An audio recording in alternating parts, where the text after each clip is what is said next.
Good evening. I'd like to call the Planning and Economic Development Committee meeting for November 20th, 2019 to order. I'd like to begin by reading a safety notice. In the event of an emergency, please evacuate council chambers to the nearest exit through the chamber's doors and obey all instructions given. And if assistance is required, please see the clerk. Trish here in front of me. Once you have evacuated the building, please gather in the front parking lot outside of Town Hall. Please note, Town of Lincoln Committee and Council meetings are posted on our YouTube channel. I'd like to thank the public for attending this evening, and I just want to remind anyone and everyone of our rules for engagement to please be respectful while others are speaking and to please refrain from clapping. Delegations will have 5 minutes to speak and are asked to stay focused on the agenda item. And please remember to silence all cellular devices. Roll call this evening. We have all of council in attendance with the exception of Councilor Reimer, who will be joining us at 6 p.m. Are there any delegations or are there any declarations of interest this evening? Seeing none. Our next item on the agenda is the statutory public meetings. As consideration of this item is scheduled for 6 p.m. along with any delegations. We will move to the next item on the agenda, the consent agenda. We have come to the consent portion of the agenda, which has two items. Item 4.1, PD 7119, July to September building permit activity. And item 4.2, Municipal Heritage Committee minutes of September 19th, 2019. Would any member like to remove any items from the consent agenda to discuss?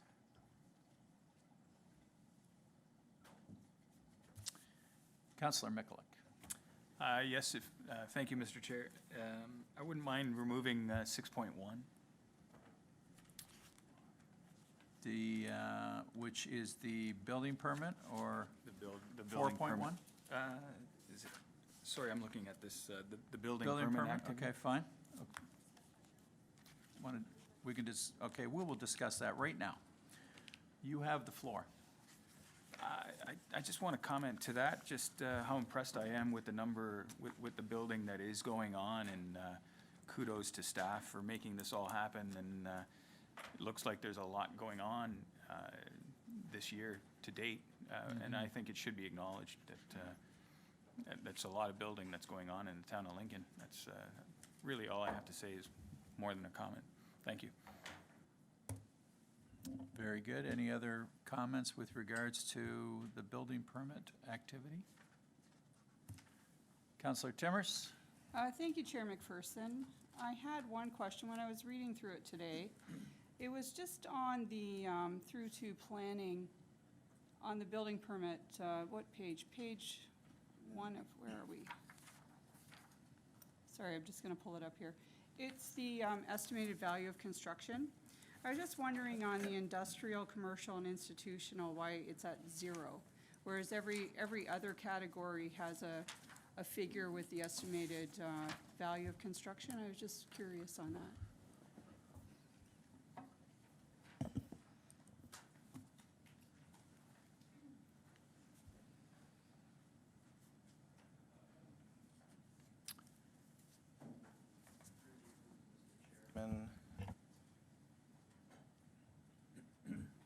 Okay. Can I get clarification on which document, which page number it was? 10. Okay, sorry, 1 second. It's page 1 of 3. Where are we? If It's so, page. Miss. Yep, sorry. It's just on the chart, and it has the estimated value of construction. And I was reading through the values, and I was just curious about the industrial, commercial ones, why there's no value noted there. Yeah. Yeah, through you, Mr. Chair, they must not have been carried over from the, if it started in August, from the June report. Because, yeah, it shows 0 value, although there was 12 issued and 1 issued for institutional. So the numbers must not have been carried over in the spreadsheet from the June report although there would be values in there. Yeah, I was just curious, like, I thought, oh, well, where's the values, how much is it valued at, but, okay, very good, I'm fine with that explanation, so maybe it can be provided at another time, or, thank you. Are there any other questions with regards to the building permit activity report? Seeing none?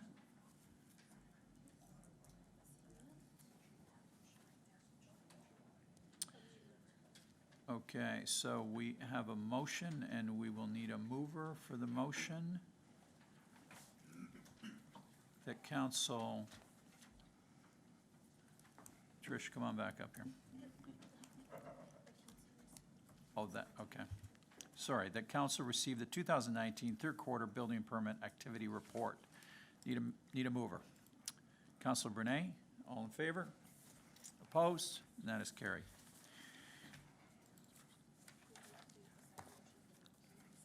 Okay.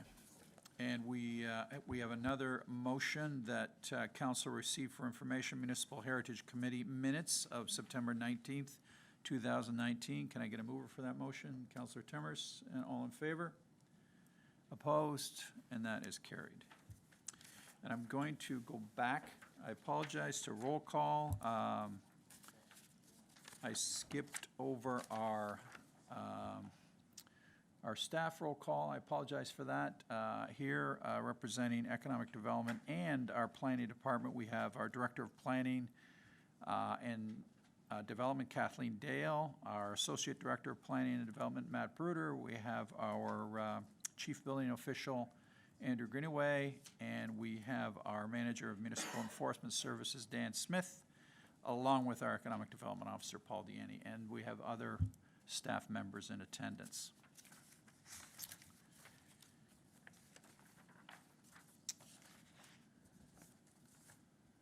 Okay, we move now to the regular agenda. We are now considering item 5.1 PD 7219 sign variance application by Burlington Signs. Are there any questions from council?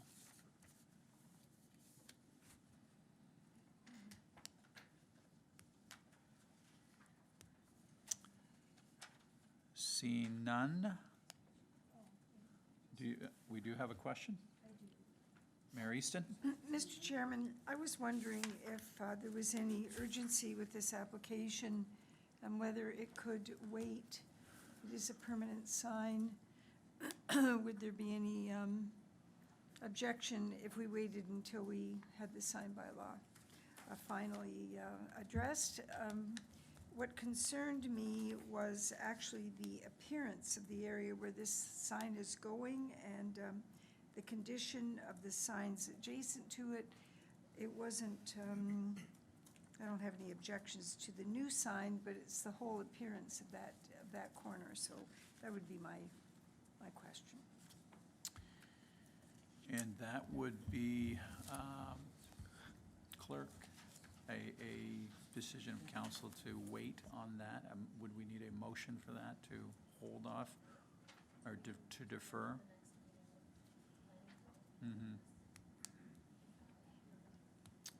Mr. Bruder.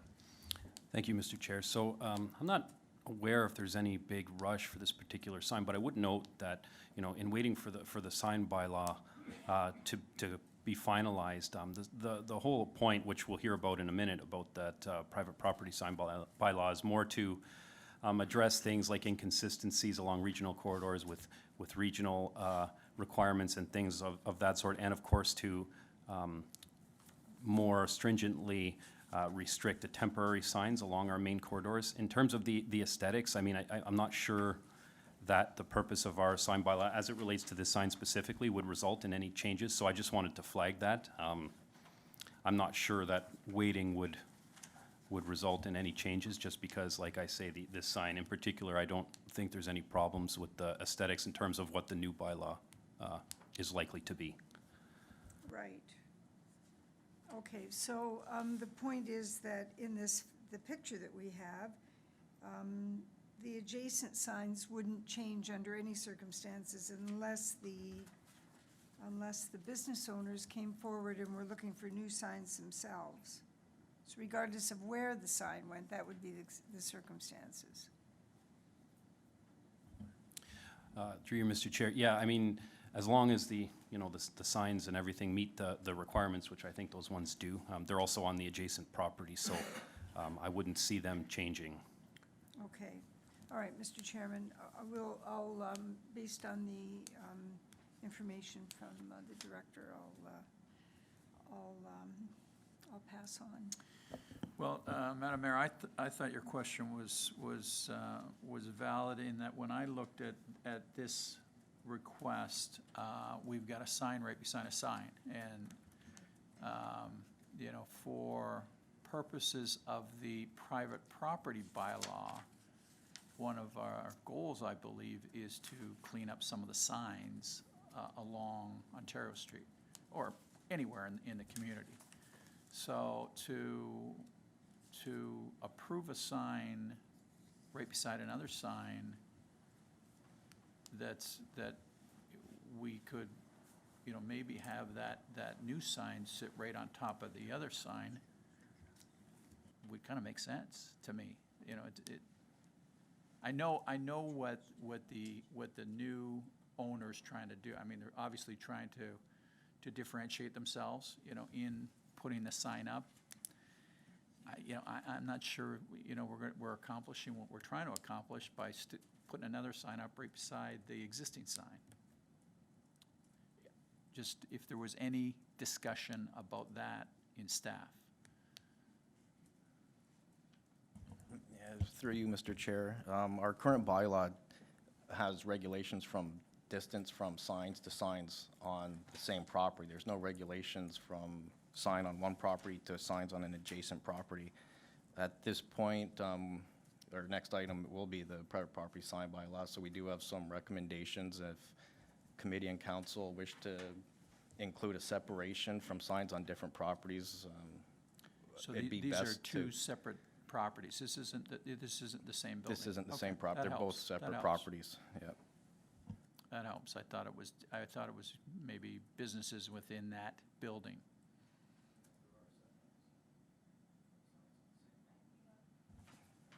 Okay, so how do we want to proceed with this? Do we want to make a decision on Councilor Pachariva? Yeah, I think we've got an application before us. It's a professionally done sign. It's promoting its business. You've got two distinct properties there with two signs. In essence, what you've got is the right way to do it and the previous way to do it. So maybe the property owners to the north will get the hint and create something professionally to mimic this. This is what we should be wanting to be at, right? Something high enough, something to just promote the business, not the stuff that's going on next door. So you've got you know, it's in before the change. It's aesthetically pleasing. It's keeping with the corporate logo. I see no issue with it. Councilor Russell. Thank you, Mr. Chair. Through you to staff, under the new sign bylaw that will be next on the agenda, I believe it says we'll be going from 3 meters from the property line to 1 meter. Is that correct? Through you, Mr. Chair, correct. So where would the property line be for this proposed property? Again, it kind of looks like it's kind of shading towards the sidewalk. Through you, Mr. Chair, there is a site plan attached to this application, and the Pizza Hut sign is located 1 meter from the north lot line. It's 4 meters from the east. The region only requires a 1 meter, but that Ontario Street corridor, the region expropriates land, so they're already expropriating some land, so that's why it's 4 meters. But I can't tell you the dimension from the adjacent property sign to the lot line. I only have the 1 meter from Pizza Hut to the north lot line. Okay, thank you, Mr. Chair. Okay, so I'm satisfied that these are two separate properties, so we will move through with the motion.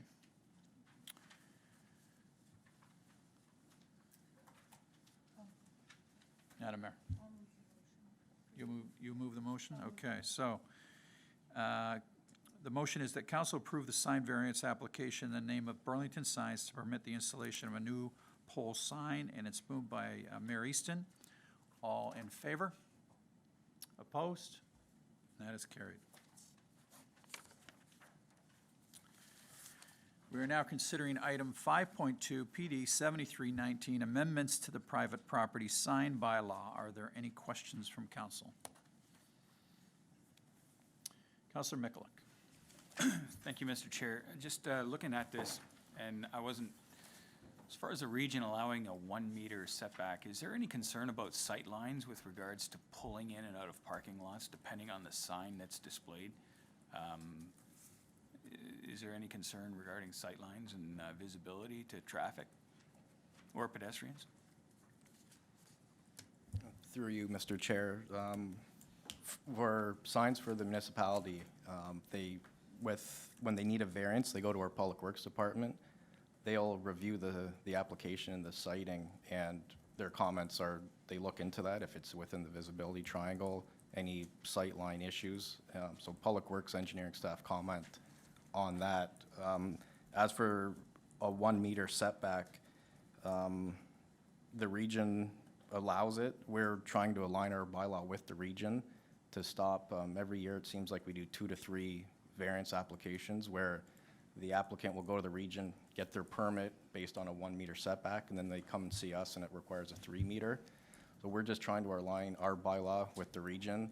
It'll save a couple of these variances every year, as well as $250, and not hold up the applicant to install their sign. Okay, thank you for that. And another question, just in the current or existing sign bylaw that we have, is there any stipulation as far as the heights of these signs? Has that been noted? Yeah, through you, Mr. Chair, every type of sign, whether it be a ground pole, temporary, portable, all have regulations on size, which is the sign face, size, height, and then setbacks to the property line. So they all are regulated for height. I believe a pole sign, off the top of my head, is 10 meters in height.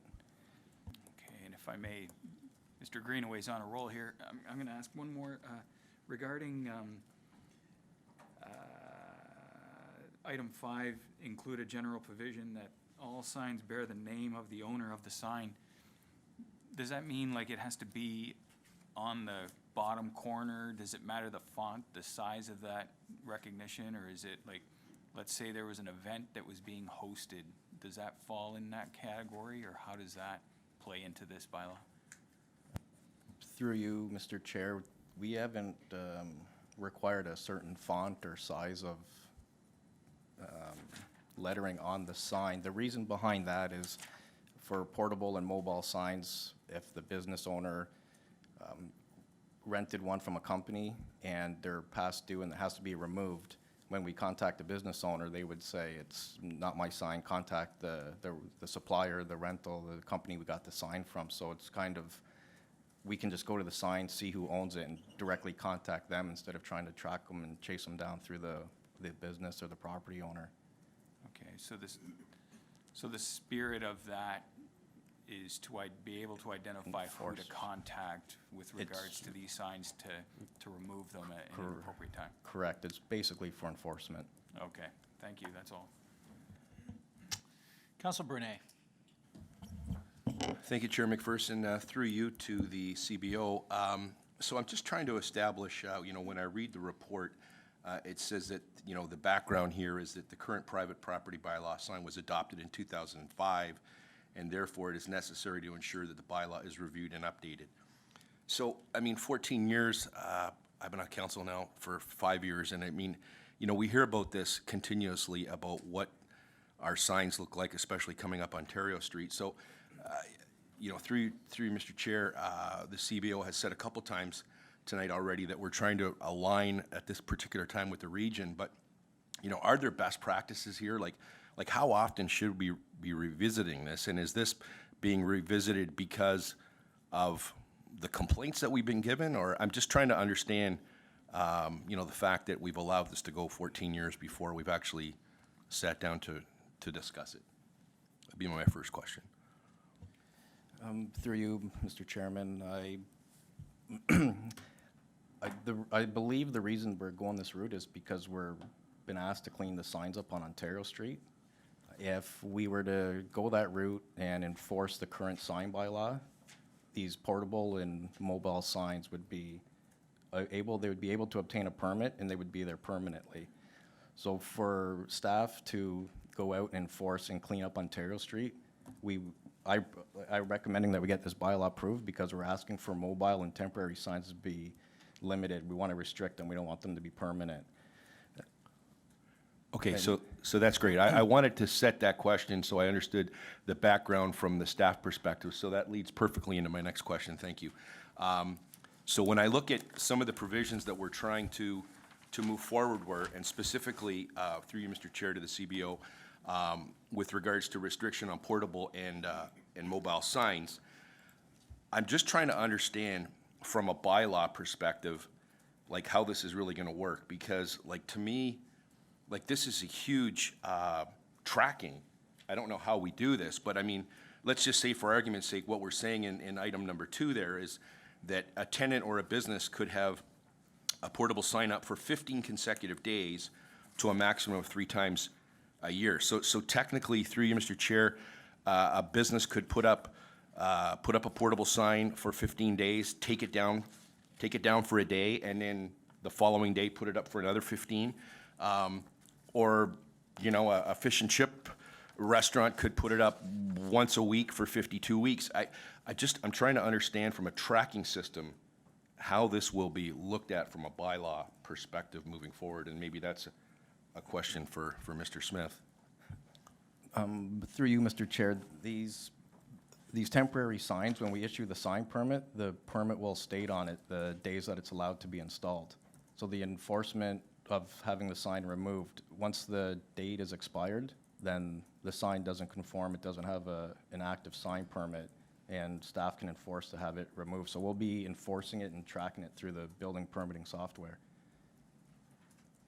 Okay. Thank you very much.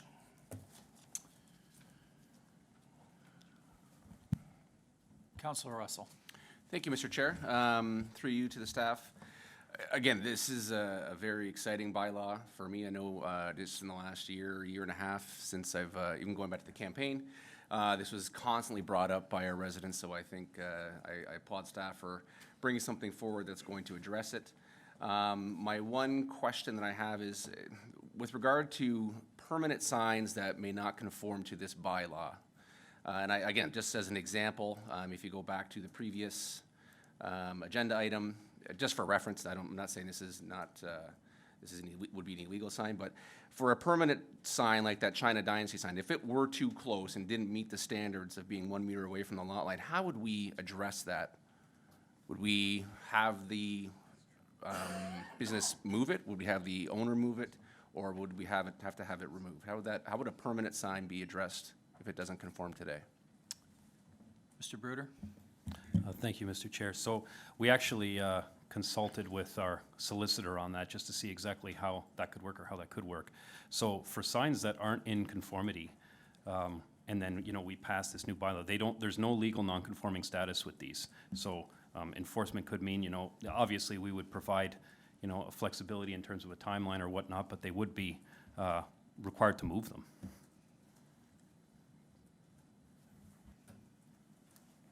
I believe Mr. Deanne has a comment. Thank you, Chair. Through you.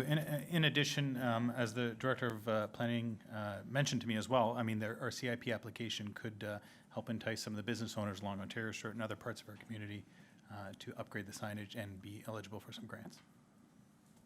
Okay. Thank you, Mr. Chair. It's exciting. Councilor Pachariva. Thank you, Mr. Chairman.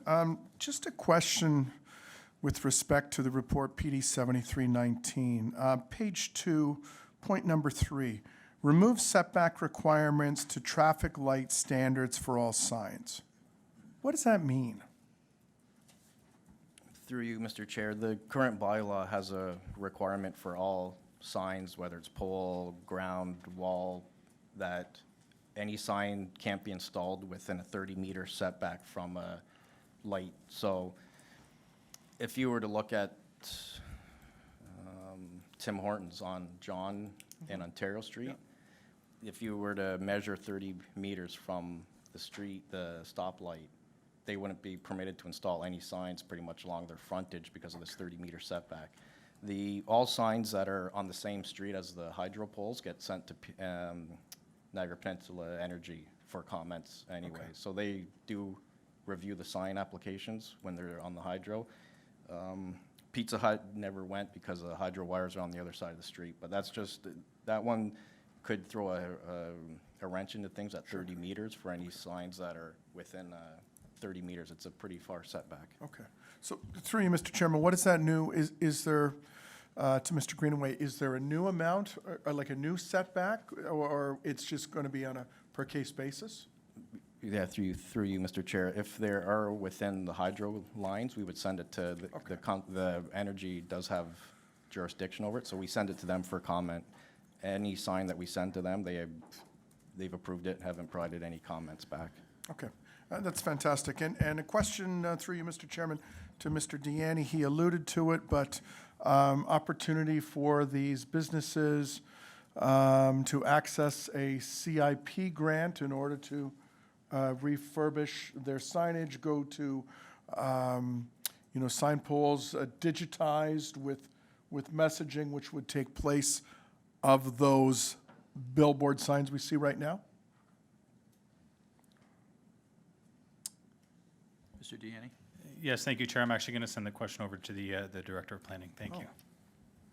Okay, through you, Mr. Chairman, our CIP applications do provide some specific requirements for signage.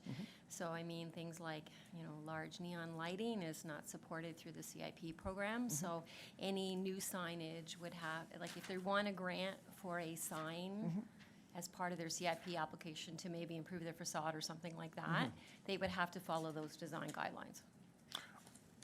Okay, so what I'm thinking about is a plaza with 5 businesses, and 5 businesses have portable signs.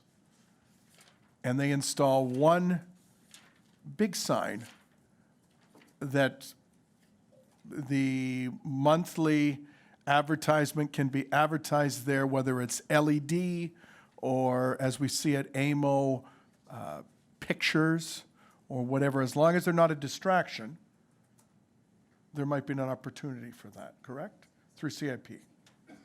Yeah. No. Okay. Sorry, yeah, through you, Mr. Chairman. The design guidelines that apply to the CIP programs are pretty specific in regards to signage. Like, it doesn't promote things like what they call backlit signage, very bright type of signage. Some of these, well lit up type signs would not be supported through the CIP program. So there are specific design guidelines for signs. Okay, I see this as an opportunity to help facilitate the change, so maybe we need to look at that. With respect to the appendix on page 7, so agriculture signs, 4 square meters, that's pretty big. So now we're going to allow the typical A-frame sign that says farm market, fresh produce, things like that were restrictive before, correct? Through you, Mr. Chair, the sign, the current and the proposed sign bylaw always allowed agricultural farmers to have their signs not require a permit if they're selling the produce that they grow.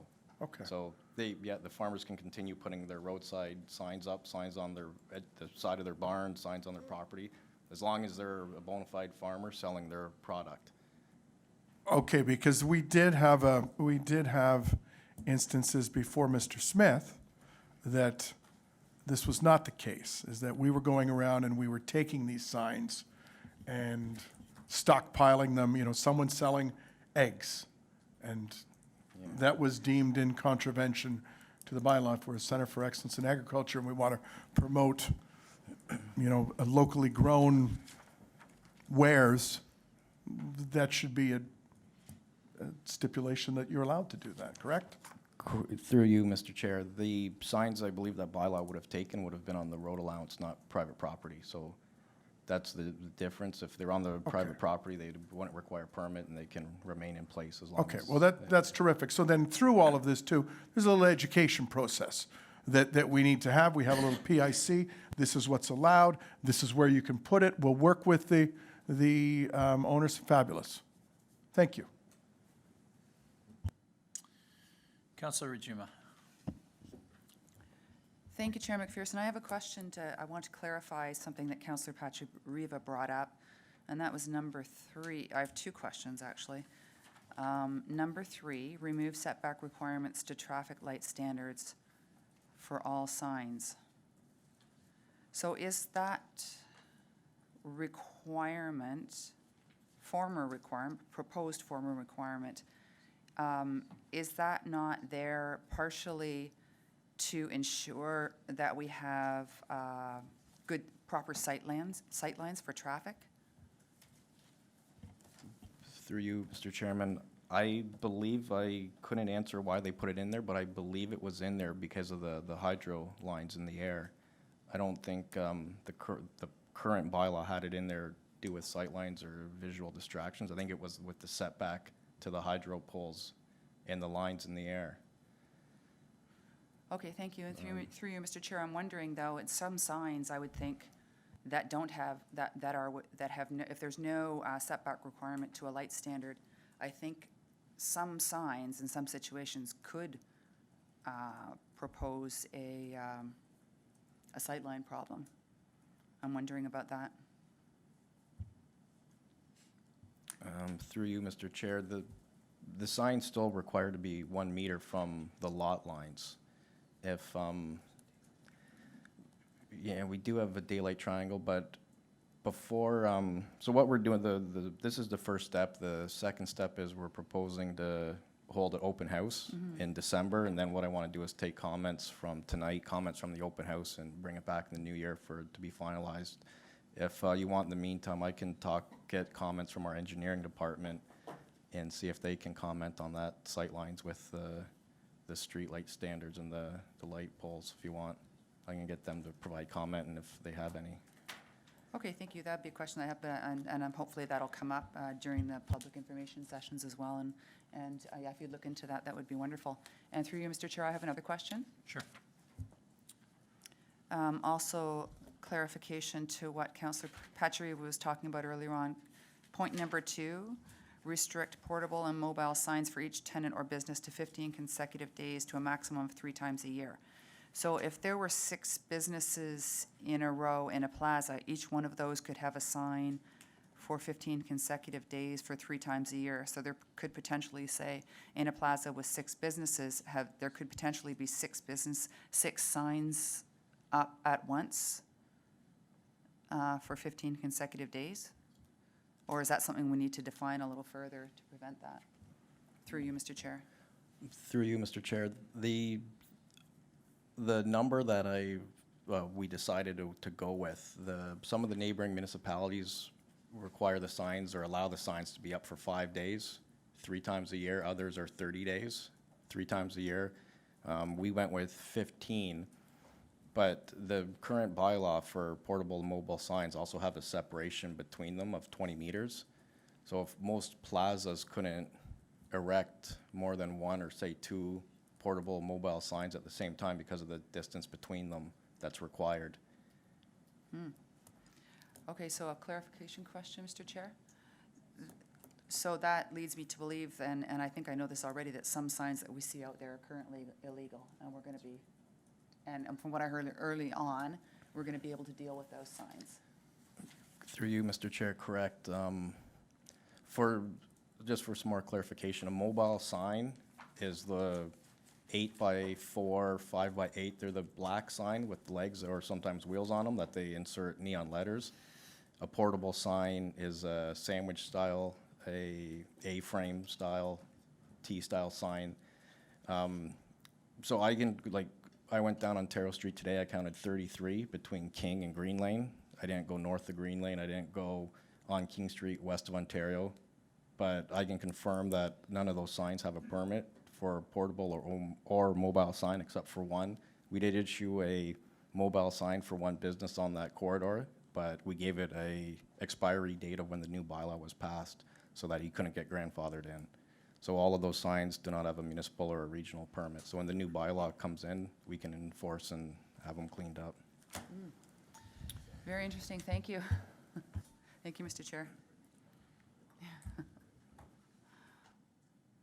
Councillor Mikulik? Thank you again. Thank you again, Mr. Chair. Just a couple more quick questions with regards to the idea of obsolete signs or abandoned signs. Do we have how do we calculate or how do we determine an abandoned or an obsolete sign, besides having a date on the sign of an event or an election that may have passed? Through you, Mr. Chair, an obsolete sign is a sign that indicates a business on a property. So if we look at that Pizza Hut sign, and there's a sign on the adjacent property, it says a dry cleaning and a nail salon. So if those businesses aren't on that property, those are become an obsolete sign. Okay. So it becomes obsolete when the business isn't on the property anymore. That's what makes it an obsolete sign. Okay, and then if I may, just one more quick question and Councillor Njema touched on it a little bit, with regards to the current signs, fixed signs that may not be in conformance to the new sign bylaw, are they going to be grandfathered? Are they going to be legal non-conforming? Or are they going to have to be addressed? Through you, Mr. Chair, the only signs that can not conform with this bylaw are if they had a municipal and a regional sign permit at the time of passing this bylaw, which on the Ontario Street corridor, the first bylaw that was municipally passed by us was 2005, and that bylaw says this does not, the signs were required to comply with this bylaw if they're lawfully erected. So that's when our first bylaw came into effect, was 2005, but the region had a current bylaw. So if none of those signs have a regional permit in place, then they did not conform with the first bylaw, which means they don't conform with this bylaw. Okay. So we have access to the regional records, and there's only a handful of signs on that corridor that have permits that have been issued through the region as well as through the municipality. Okay. And I know it appears the focus is on Ontario Street. However, there's many other streets in the area that might be flying under the radar. That's all. Thank you. Very good. So, very pleased to see this report. And, you know, as Councilor Brunei mentioned, this has been a topic of discussion for a number of years, so very pleased to see this. You know, I think it does do a lot of things. It still allows the business owners to promote their businesses, you know, 3 times a year for specific purpose that they choose. And as I understand, that item number 2, it's 3 times a year whether they take advantage of the 15 days or not. It's just 3 times a year. So maybe to Councilor Brunei's question, if they do it once a week, then they can do it for 3 weeks. That's it, right? That's the way this will read. So the only question I have, which was of interest that hasn't been asked, is the limitation periods for election signs, which I was also pleased to see on this report. And what are we thinking? Mr. Chair, what we were saying is that signs can't be installed prior to the nomination date and to be removed 7 days after the election. I was hoping it would be tighter than that. Maybe we can we talk. could- Yeah, Sure. that's still a long period. I really like the federal election that we only had signs up for about a month. So, just a personal preference, but you know, I think that maybe we can tighten that up a little bit more than what we've got, because that would basically put it to what, May 1st through until the end of October. Is it July? Is that the new nomination date? Yeah, you're probably right. Still, it's 4 months. 3 months, 3 full months. Anyway, I have a motion. We have a couple more. Councillor Brunei? Through you, Mr. Chair, to Mr. Greenaway. I was reading through the appendix, and I do see that awnings and banners are listed here in description, but flags, do we have something on flags that are in this? Through you, Mr. Chair, there is a definition of a sign in here that says, let me just find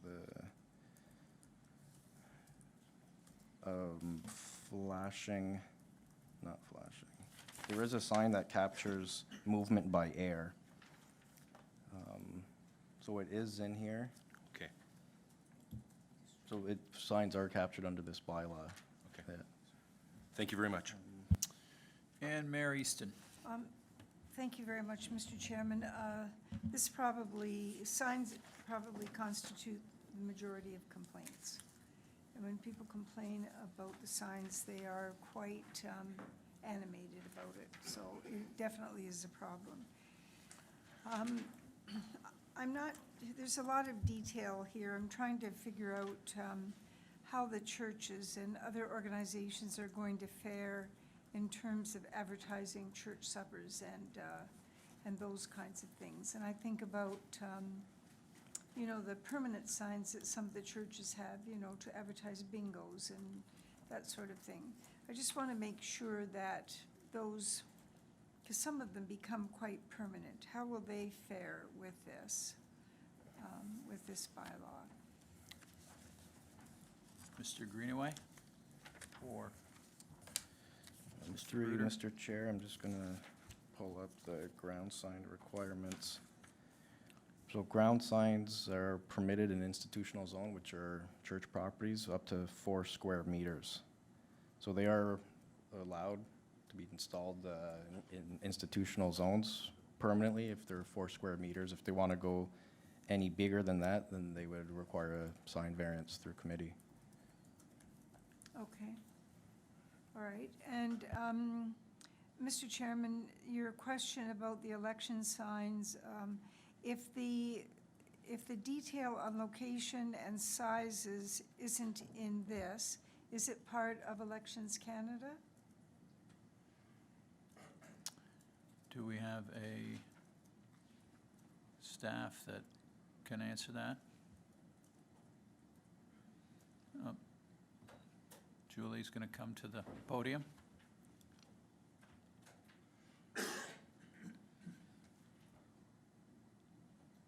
Madam Clerk?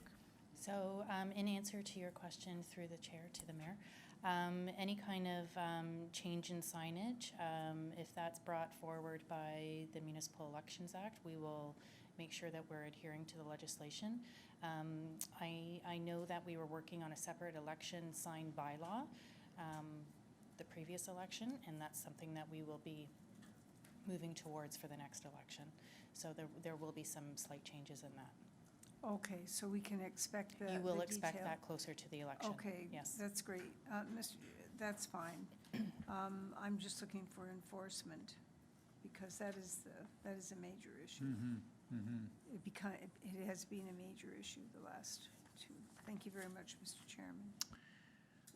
Okay, seeing no further questions, I have a motion that council receive for information report PD 7319 and direct staff to coordinate a public information center to obtain input on the draft private property sign bylaw. Can I get a mover?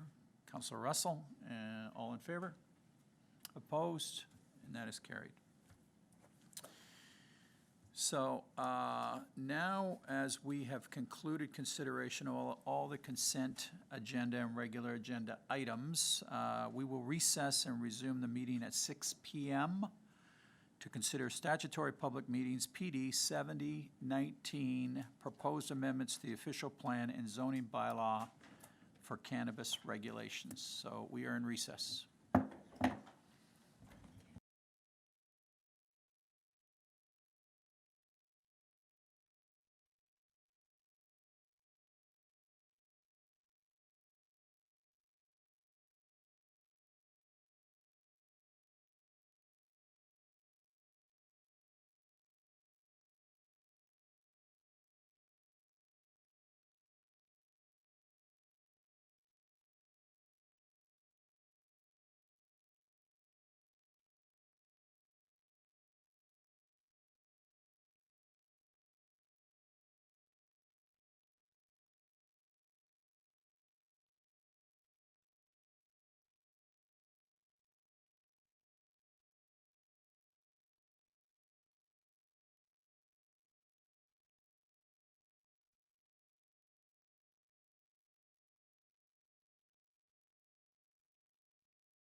Is it ready?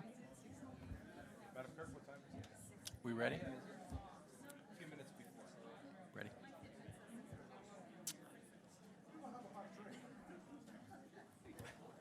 Is the mayor?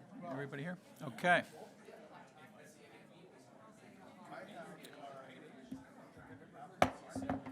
So I'd like to resume the Planning and Economic Development Committee meeting of November 11th, 2019, and call this meeting to order. And I'd like to welcome all of those that have joined us now this evening. So we have, we started our meeting tonight at 5, went through all the roll call and everything, went through a number of reports. So now we are going to move to the statutory public meeting. So we have one public hearing this evening. The purpose of the public meeting is to receive comments from the public and consider questions regarding PD 7019 proposed amendments to the official plan and zoning bylaw for cannabis regulations. Please be advised, Section 1715 and 3412 of the Planning Act require that before passing an official plan amendment and zoning bylaw amendment, council must ensure that sufficient information and material is available to understand generally the proposal being considered, and council must hold at least one public hearing for the purpose of giving the public an opportunity to make representations regarding the proposed amendment. If a person or public body does not make oral submissions at a public meeting or make written submissions to the town of Lincoln before the application is passed, the person or public body is not entitled to appeal the decision of town council to the local planning appeal tribunal. Personal information is collected under the authority of the Planning Act and may be contained in an appendix to a staff report published in the meeting agenda, delegation list, and/or the minutes of the public meeting and made part of the public record. The town of Lincoln collects this information in order to make informed decisions on the relevant issues and to notify interested parties of council's decisions. It may also be used to serve notice of a local planning appeal tribunal hearing. Names and addresses contained in submitted correspondence and other information will be available to the public unless the individual expressly requests the town to remove their personal information. The disclosure of this information is governed by the Municipal Freedom of Information and Protection of Privacy Act, RSO 1990 CM 56.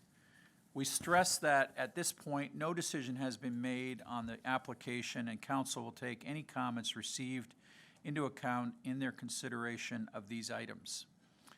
There is an attendance list by the door, which we would ask all present to sign if they wish to be notified of council's decision. Members of the public are reminded to give their name and address when they speak. If approved by council, a notice of the items passing will be circulated with an appeal period.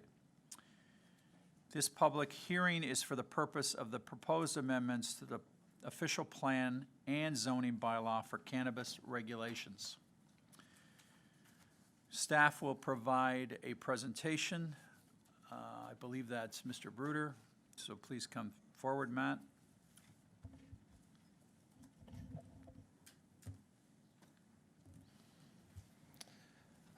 Thank you, Mr. Chair, and thank you, everybody, for coming. Mr. Greg Bender from WSP, who is our consultant working with us, sends his regrets, unfortunately, due to us having to move this meeting because of the inclement weather last week. He was not able to attend. So you all have the good fortune of listening to me speak for the next little while about this particular topic. So just to run through the agenda for this meeting, I mean, we've already given a little bit of context. We've had rather a few open houses. I know most of you have been to one, if not both of them. So a little bit of context of how we've gotten to the point we are today. A little bit about best practice review and the development of options, some of the public and stakeholder engagement, and then we'll get into the recommendations and some of the additional solutions outside of the official plan amendment and zoning bylaw amendment that we're looking at as well. So some of the purposes, I went over these just now. We want to provide you with a rundown of the draft official plan amendment, draft zoning bylaw amendment provisions. We want to provide an opportunity for additional input today.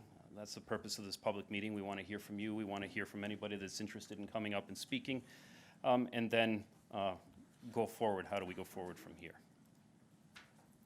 So just a little bit of context in terms of how we got here.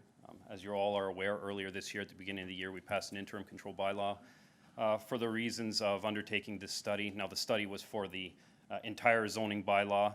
As we were looking to update that, it has a date of 1993, so it was time, but provided a good opportunity for us to provide and develop regulations specific to cannabis. So the interim control bylaw is in place for a year, so it's up or for renewal, or it expires in January of 2020. We'll talk a little bit more about that later. And since that time, we've been undertaking a project, a study to update, provide some zoning and official plan provisions to make sure that we're able to regulate cannabis cultivation.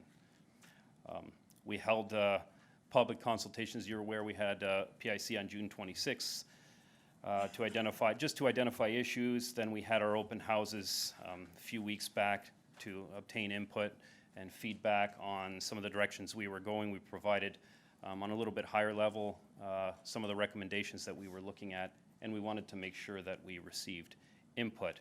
And this is an extension of that today.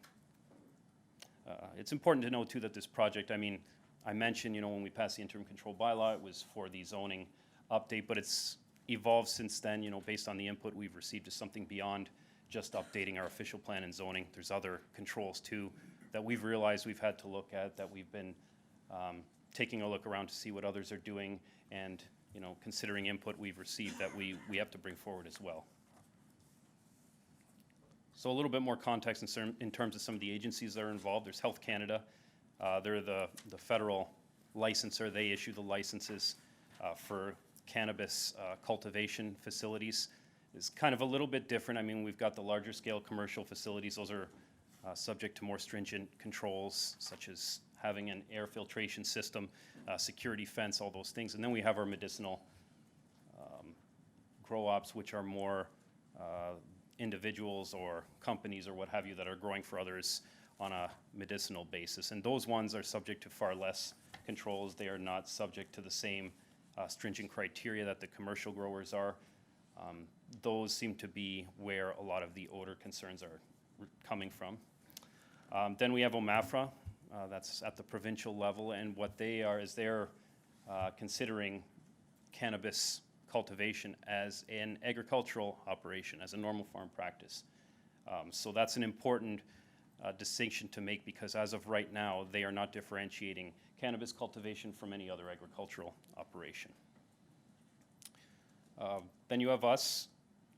We are responsible for upholding our bylaws that we have and making sure that development and things such as agricultural uses conform to the policies that we have. Currently, we don't have any policies pertaining to cannabis cultivation in our official plan or zoning. By default then, in terms of OMAFRA, they're considered an agricultural use, so that's why we've been working to try to develop a framework. And there's other bylaws too that the town is responsible to enforce, such as property standards and clean yards, and we'll talk a little bit more about that as well. And then we have Niagara Regional Police, who are responsible for any illegal activities, such as some of these grow ops potentially growing more than maybe what their license would allow them to. So they investigate incidents that they're aware of, and that's what they're responsible to enforce. So as I mentioned, our existing official plan and zoning bylaws, as they are today, don't have any regulations pertaining to cannabis cultivation. We don't parse cannabis out at this time from any other agricultural activities. So opportunities for mitigation of specific matters that we've identified, well, it's very limited at this time. I mean, from a property standards standpoint, we can look at the condition of some of the properties, but even in our property standards and clean yards bylaws, we have agricultural operations within them, and there is a little bit of flexibility for them in terms of some of the outdoor storage provisions and whatnot, just due to the nature of a typical agricultural operation. So, That's why we require the amendments. And once we have a regulatory framework in place moving forward, that's how we look to regulate new, or one of the measures rather, to regulate new cannabis cultivation facilities that are looking to set up shop in the town. So I mentioned property standards. That's another tool. I'll mention a little bit further later, but one of the things we can do with our property standards bylaw is we can parse out the cannabis cultivation and apply a little bit more stringent guidelines. I'll leave that to talk about later. And we can also update our site plan control bylaw. As of right now, there are agricultural buildings like a barn and whatnot. They're not subject to site plan control, but we can include in our site plan bylaw provision that cannabis cultivation facilities are subject to site plan control. And that allows us to look at certain things such as lighting, site layout, and a bunch of other things, landscaping, and further evaluate those things at a design level.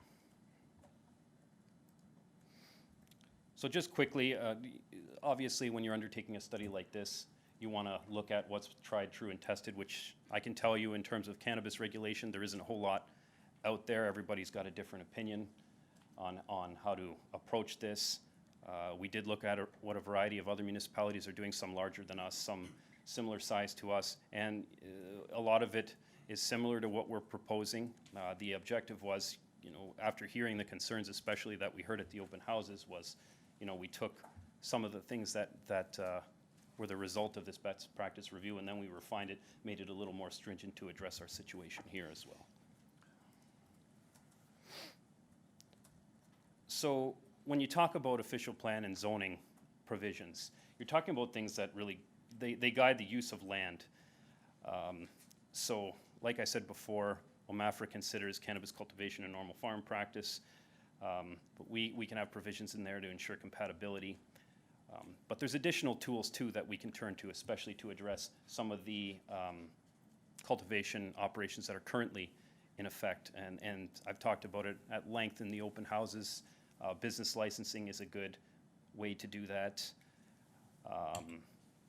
But it's important to note that regulation, you have to strike a balance in terms of over-regulation and mitigation of impacts, because at the end of the day, when we bring forward provisions like such as zoning and official plan amendments, those are subject to an appeal from the other side. You have to be, while we are, certainly our goal here is to protect our residents and make sure that we're addressing compatibility, we also need to make sure, over-regulation is something that can be appealed, not even just for cannabis, but for many other land uses as well. It can be grounds for a challenge. So in that light, we do have to strike a balance to some degree.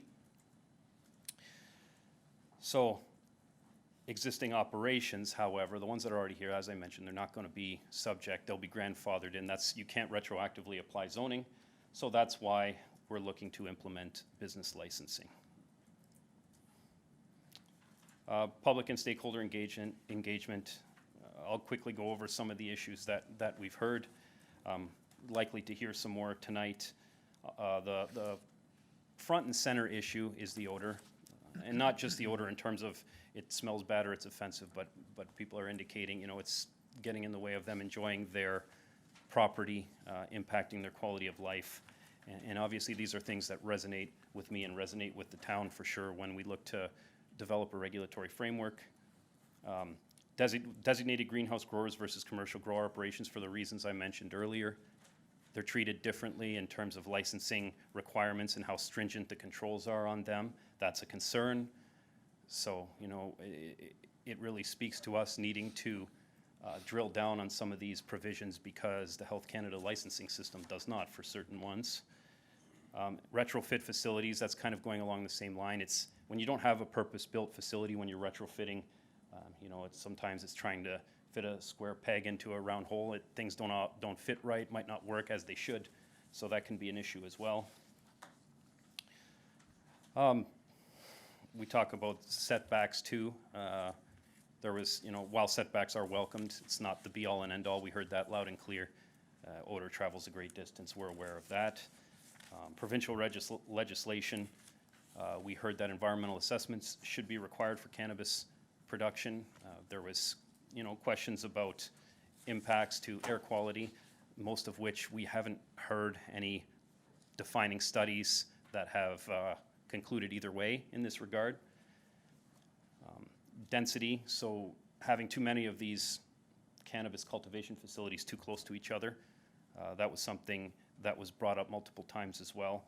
And location, there are certain locations that are containing more sensitive land uses than others, so that's obviously a factor. And enforcement of regulation. You know, I mentioned business licensing, some are concerned it's going to be very involved, very onerous process. So moving into the recommendations, obviously the big thing that we need to address, our official plan, which is it's the high-level guiding document, whereas zoning gets into the more specifics of each property. But we needed to add what a definition of a cannabis production facility is, because there isn't one now. How are you going to differentiate if you don't have it clearly defined on what it is? So we're adding that in there. There's already a description in our interim control bylaw that we had help from our legal representation to draft up. We're going to be including that. We're going to be requiring that impacts to sensitive land uses be reduced. Now, keep in mind, again, official plan's an overarching document, but, you know, by appropriate separation distances and appropriate density. So we took those concerns into account, absolutely. We're going to need appropriate buffering and screening on a case-by-case basis. That's where things like site plan control can come into play. Require a waste management plan. That we want to make sure that we know how these things, you know, whatever is deemed waste, how it's disposed of on these particular sites. Again, that can be a site plan agreement item. And then the establishment of a licensing framework, we want to mention that in our official plan. That enables us to do so. And amending our site plan control policy so that these cultivation facilities will have to go through site plan control. They won't be exempt like certain agricultural uses are today. Now getting into zoning, which is a little more property specific, drilling down a little bit in a higher level of detail. So again, adding the definition of a cannabis production facility, we want to be consistent between documents. And we did recommend, or we are recommending, minimum setbacks from 150 to 300 meters. It's depending on the size of the facilities. That threshold we're still trying to work through in terms of what an appropriate size is. And depending on if they have an air filtration system. However, I should note that the goal of the business licensing is to make sure that all do. That's our goal. So in that regard, the setback will likely be related mostly to the size of the facility. We're gonna require fencing to be set back from lot lines just for aesthetic purposes. Having a fence right near the property line, especially when it's a security fence for a commercial grow operation, not the most aesthetically pleasing, although the security fences are important, and for these commercial facilities, they are regulated by Health Canada, they're required. Probably want them set back a little bit further. One here to address the density of these sites to make sure that they're not too close to each other is to require a minimum separation distance of 1,000 meters, a kilometer, between any new cannabis production facility and one that we know exists already. That's to make sure they don't cluster in one given area.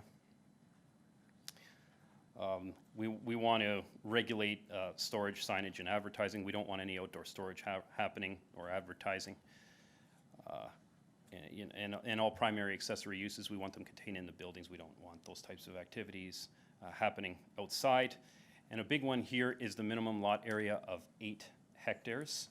We looked at a bunch of other municipalities, and typically the standard industry measure was 4. However, we looked at, you know, where a lot of sensitive land uses are and determined that we needed a much higher amount. This is more indicative of the direction we want to go with these facilities. And access to municipal water supply and sanitary is mandatory where available. Some of these are pretty intensive with these types of services, so we want to make sure that you know, we have control and we know what's going on in that regard. So in recognizing again that some of the recommendations I went through are pertaining to land use control and not addressing the complete picture, we're looking at establishing municipal licensing. We've reviewed it. It's something, a measure that's afforded to municipalities under the Municipal Act to allow us to implement business licensing for a particular industry. In this case, We want to apply it to the cannabis cultivation industry in the town. The good thing about these is they're up for renewal, usually annually.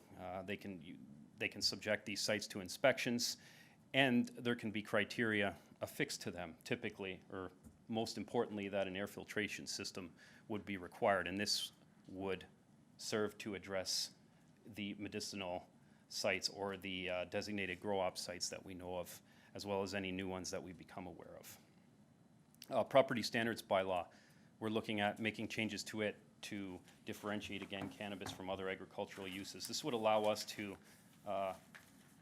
address measures such as even greenhouses that appear to be in disrepair. Again, outdoor storage, that's an issue. We can address that in further detail than we otherwise have for agricultural uses. So parsing it out from other agricultural uses would help in that regard. And then our site plan control bylaw, as I mentioned before, we're going to make sure that these sites have to go through the site plan control process, which allows us to implement things such as landscaping. You know, it sounds simple, but even implementing things such as rows of pine trees to mitigate, you know, not only aesthetics, but to some degree, if there is any remnant odor, our goal is that there won't be. But these are other measures that we can at least implement through the site plan control process as well. Screening from lighting impacts too, that's often a big issue that's identified with cultivation facilities. That's something that we can work on regulating through site plan control. And then just the general siting on the properties too, even additional to the setbacks. We can evaluate that at a more detailed design level. So with municipal licensing, just a few quick facts. So the separate licenses are required for each property. As I said, they're usually renewed annually. We can vary the frequency of inspections depending on different kinds of properties, different sizes, different licenses that have been afforded to them. A little bit on the licensing fees. One of the most important things is the licensing fees allow us to achieve cost recovery. That's obviously the goal. When we implement a business license, there's a fee attached to that that covers the resources required to enforce and to administer the licensing system. So talking a little bit about timing of these things. So I'll go to the next slide here. So one of the things that's important to note is here we are, we're now approaching, you know, late-ish November. As I mentioned it before, the interim control bylaw expires early January. So obviously with the goal tonight here is we wanted to make sure that we obtained input again from you, from the residents who maybe have not yet had a chance to speak or who would like to speak again. I wanted to raise the possibility tonight that we might need to extend the interim control bylaw just because it's getting close. We want to make sure we get this right. I'm opening it up for discussion as well because if required, we could obviously bring forward a recommendation in that regard where there's still time in December, if that's the unanimous direction, but I wanted to flag that. But yeah, the main goal here now is to obtain your input, have a discussion, and then move forward from there and work to finalize these recommendations. So that's my presentation, and I'm open to any questions. Thank you, Mr. Bruder, and I will put it open to the council, and this is your opportunity to raise questions with regards to the report as well as the presentation. So we will start with Councillor Rajima. Thank you, Chair McPherson. Thank you for the presentation, Mr. Bruder. It was thorough, and I appreciate that. I have a question about the proposed amendments to the official plan, or the bullet 1, 2, 3, 4, 5, 6, 7, seventh bullet down page 5. Add a policy that enables the town to establish a licensing framework to regulate, oh, sorry, that's not the one I was, okay, it's the next bullet after that. Ensure that requirements for complete application are comparable to requirements for federal licensing. Can you describe what that would achieve? Okay, so it's on page 5 of 85 of the agenda package, page 4 of the report. And where the proposed amendments to the official plan are laid out in bullets.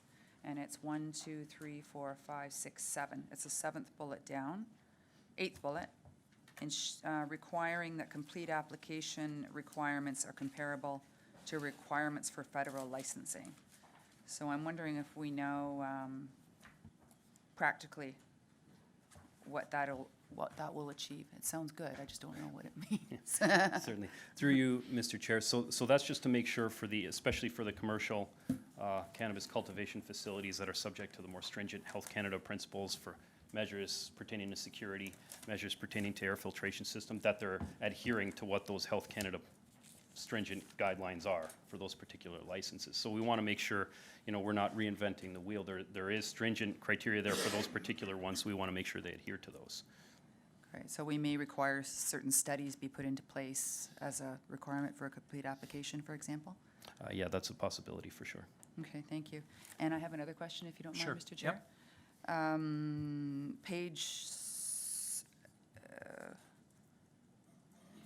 So under the definition that we're proposing to insert into the official plan for cannabis production facility, it does not, I don't think, describe any potential outdoor growing facilities. But having read further, if I look on page 5 of the report, 1, 2, 3, 4, 5, 6, 7, 8 or 9 bullets down, it's proposed to require that all primary and accessory uses be enclosed in buildings. Does that cover us for that? And that's one question. Another question, how do we propose to deal with outdoor production facilities? Through you, Mr. Chair. Outdoor admittingly is a little bit more challenging, just because, when we talk about our zoning and official plan amendments, that pertains to land use, typically buildings too, for the most part. Like, it's hard we don't regulate crops other than greenhouses with setbacks and things like that. However, how we're planning to address the outdoor facilities too, and this is still subject to some further review by our legal team, is we want to incorporate that into our business licensing so we can apply setbacks and things like that through that route. Okay. All right. That's very helpful. And just a comment, Mr. Chair, the proposal to extend the interim control bylaw, I see that it's important to get this right, so we need to take the time that we can to get it right, to do the best that we can to get it right. It's also important to get it done in a reasonable time frame for everybody who's interested. Thank you. Councillor Timmers. Thank you, Chair McPherson, through to Mr. Bruder. Thank you very much for the report. I have a couple of questions. So through the site plan control, we cannot address odor through that, so we will address odor through business licensing. Am I reading that correctly? Through you, Mr. Chair. So the new, in short answer, yes. With Health Canada now, with their licensing regime, like I said, for the commercial operations, that they regulate, that's why we put that criteria in there that, they would need to adhere to the Health Canada conditions too, because they require air filtration systems. The catch is the designated grow ops for medicinal use. But yeah, through the business licensing, we want to make sure between the combination of the two that all, that's our goal, to make sure that all implement air filtration system. Right, so if they did not have an air filtration system, their license could be revoked? Would that happen through bylaw? That's correct, yeah. The whole thing with business licensing is you have to pass a bylaw to enable it, and then, our bylaw enforcement team would be responsible for administering. Okay, I just have a couple more questions, Sure. Mr. Chair. Yep. So the minimum lot area at 8 hectares, which is just under 20 acres. So moving forward, that would be for someone who wanted to establish a new facility, they would have to have a parcel of at least 20 acres? Is that correct? That's correct, yeah. Okay. And as far as the grandfathered properties, you said that the new bylaw or official plan changes would not affect them in any way, they would be grandfathered in. So how do we move forward if they continue to not play by the rules, that they don't put in air filtration? What is our recourse there? Yeah, through you, Mr. Chair. So at the end of the day, you know, it comes down to enforcement of the business licensing system for those. Any ones that we're aware of, they'll be required to go through that licensing framework. They'll have to obtain their license. That'll be one of the criteria. Whenever we have non-compliance, that's when our bylaw team, it'll be treated the same way, you know, if there was a non-compliance with zoning too, where we would have, you know, we'd provide a certain amount of time for them to come into compliance. I mean, at the end of the day, you can't automatically say, okay, you know, you're shut down and that's it. At the end of the day, you have to work towards compliance with anybody first when it comes to these land use issues. So we would do that, but the end result would be that they would have to install the system in order to obtain the license. Okay, so they would have to have a business license, even though they're grandfathered in, they would still, okay, that's good, that's very good. I'm happy to hear that. And sorry, just one more question, Mr. Chair. So the staff are recommending that we extend the interim control bylaw for 3 months. Is there anything, if we're not ready in 3 months, can we extend it again? Like, what's the limitations there? Yeah, through you, Mr. Chair. I mean, I think we probably could, but you have to remember, every time you extend the interim control bylaw from here on in, it's appealable. So my opinion would be, and maybe that's something we can take away and just try to pin down a little bit further, but it should be a time that's appropriate for us to be able to. I only want, to put it simply, I'd prefer to do it once. Yeah, thank you. Thank you very much. Councillor Mikulik. Thank you, Mr. Chair. Through you to Matt Bruder. Just thank you for this report. It's a long time. We waited a long time. There's been a lot of input. We've heard loud and clear from members of the community. Just I'm concerned about the setback ranging from we're looking at a setback of 150 meters. Is that correct? So 150 meters from a school, from a residence, from any sort of thing like that? Through you, Mr. Chair. It's actually 150 to 300 meters, depending on, like I said, the size, which we still need to figure out exactly the threshold we're going to use for the size, but it would be from the property line. So regardless of the use beside it, it would still have to be set back that far. So my comment to that would be that I've seen other municipalities are looking at anywhere from 150 to 500. I think that I'd like to go for the 500 meters if possible, just because when I'm driving along certain locations, I don't even know where the location's located. It's certainly not within 150. It's like a half a kilometer, and I've heard from others living within areas of legit operators that they still smell that odor. So that is a concern I have, is whether or not we can go to even a further distance of 500. Another point I have is with regards to the licensing and the licensing or the bylaws, the zoning bylaws. What has to happen first? Does an applicant apply for a license first, or a zoning bylaw does an application for a zoning apply first? Through you, Mr. Chair, I'll go back to your setback comment first. So with that, with the setbacks, I mean, we could certainly look at increasing that. I mean, that's what we came forward with. Reason why we went from 150 to 300, we saw that was, you know, there was quite a few situations where that was implemented, but we also got more restrictive with the minimum parcel size, which really tends to dictate too where these can and cannot go. I mean, a minimum parcel size of 8 hectares is fairly restrictive in my opinion. So, you know, in the essence of trying to retain some type of balance, as I was referring to, either that was kind of the goal. With respect to your question regarding timing of how the licensing works versus the zoning, so they would have to establish, they would have to conform with zoning and official plan first. So they would have to get their zoning, well, they would have to make sure that they comply with zoning first, then they would have to apply for the business licensing.